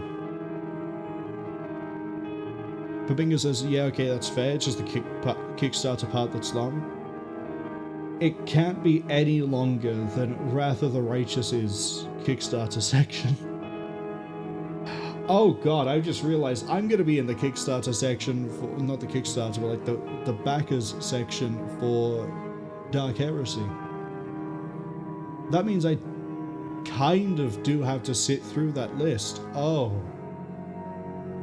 that's going to be fun. Man, we're going to have like an hour-long conversation about things. More than 10,000 Kickstarter backers. Oh boy. We'll sit through the ones that have portraits and then we'll skip it. Because they at least paid for the portraits, we might as well see them. Fuchs asks, which one of these JRPGs does not put you on the moon in-game? A. Kudelka. B. Bravely Second. C. The Legend of Dragoon. Or D. Dark Cloud. It's Kudelka, isn't it? Because that whole game is set in Wales. North Wales, specifically, in a church. Never played Bravely Second. I've never finished Legend of Dragoon, although I really want to, because it is a fun game. I like the little active... really an active combat system. It's the, basically, a lot of people give praise to Expedition 33 for, oh, you can do more than just pick an action and attack, and you can to time your hits. You do that in Legend of Dragoon. Dark Cloud I've also not heard of. Kes says they have no idea. Coley is off to work now. See everyone. GG's Marwol. Thank you for dropping by, Coley. Glad you were able to be here. This is the point where we skip. The portraits are finished. What is my after credits?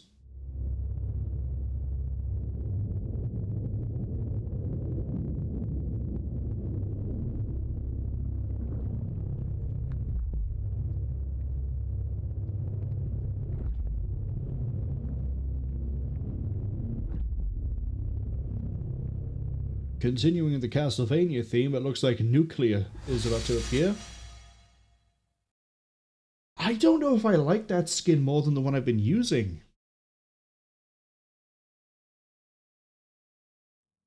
Have a look at it.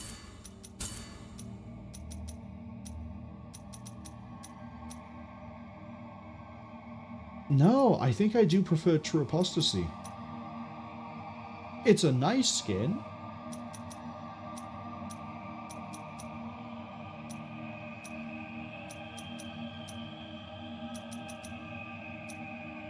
Kind of similar to the color pattern of Son of the Miracle. No, it's not. But no, I like True Apostasy the most. I like the, granite coloring on the armor. I like the overalls are dark. I like the red blade. The red blade is what does it the most for me, really. Which Exemplaris also has this one as well, but...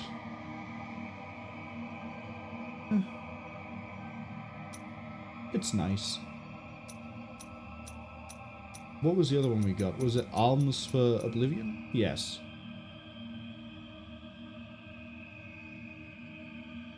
Yeah, it's fine.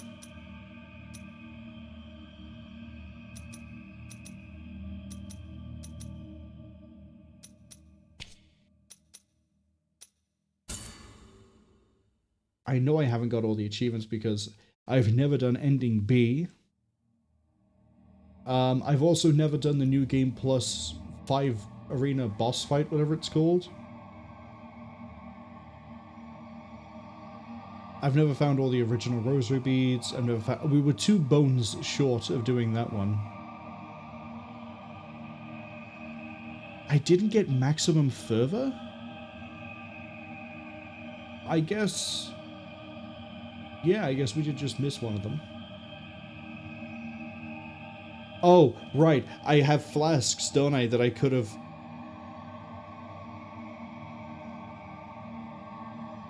a downside to playing the game with the heart where I don't get to heal is that I lose track of the fact that I pick up flasks and then I need to go to a fountain and get them filled. So there's probably at least one flask we could have had as well as the others. Look at me making things harder for myself. This achievement here, I think, is the one where you have to get Cleophas to jump in front of the guy.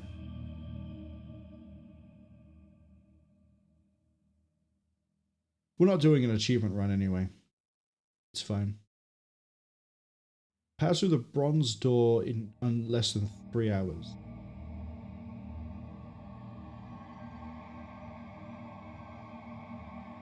Requiem Aeternum I almost did, except we had healed in Hyadad?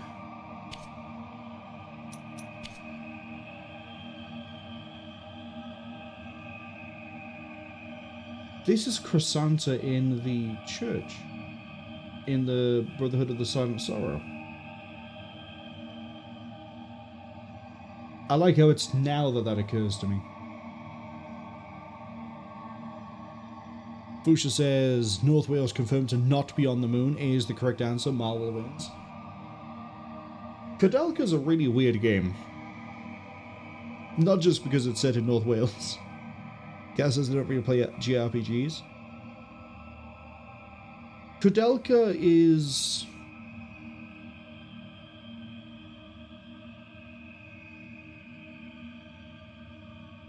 Parasite Eve is a JRPG, except the combat system is played like Resident Evil. Koudelka is probably best described as a JRPG where you play chess. If I remember how the combat works in that game. But it's also played like a survival horror game, like Resident Evil. It's really weird. I like it though. Fusha says it's a guy. Bumbingus says it's the new miracle. I think it's Nucleus from Castlevania, because we basically did fight Dracula. And I guess you could also say, the Chrisanta is like a Belmont. We're slowly starting to see the Castlevania connections. We already know Perpetua turns up in Lords of the Fallen and Lords of the Fallen.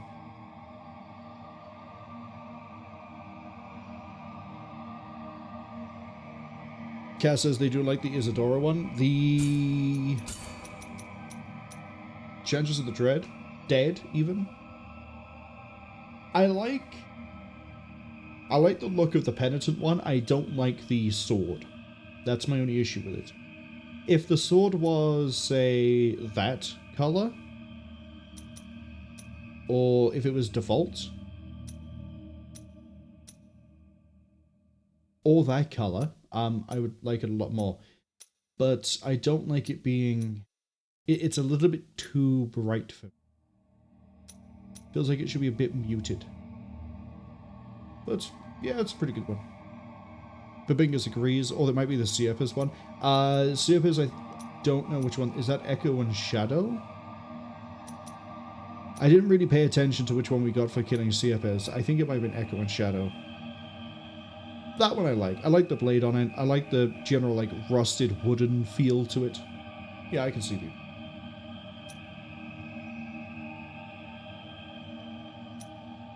Babingus is like a bronze one? Yeah, so I'm probably Echo and Shadow then.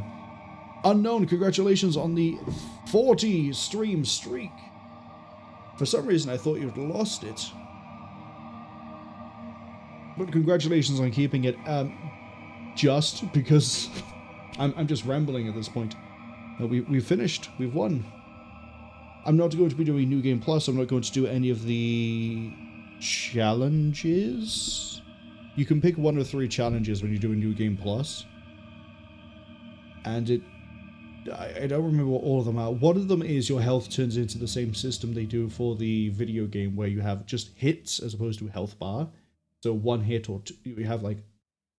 So you have 4 globes. A hit will always do 1 globe or 2 or whatever.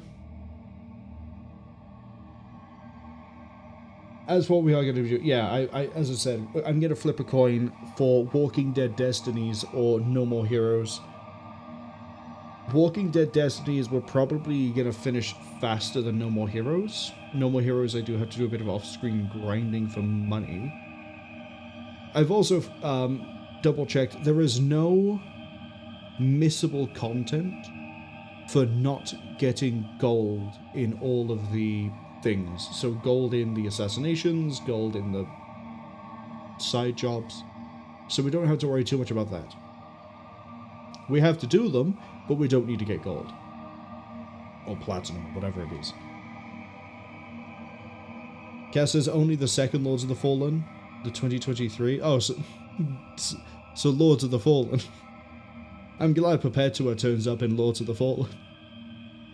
I wonder if we're going to see anything that's like Perpetua in anything else.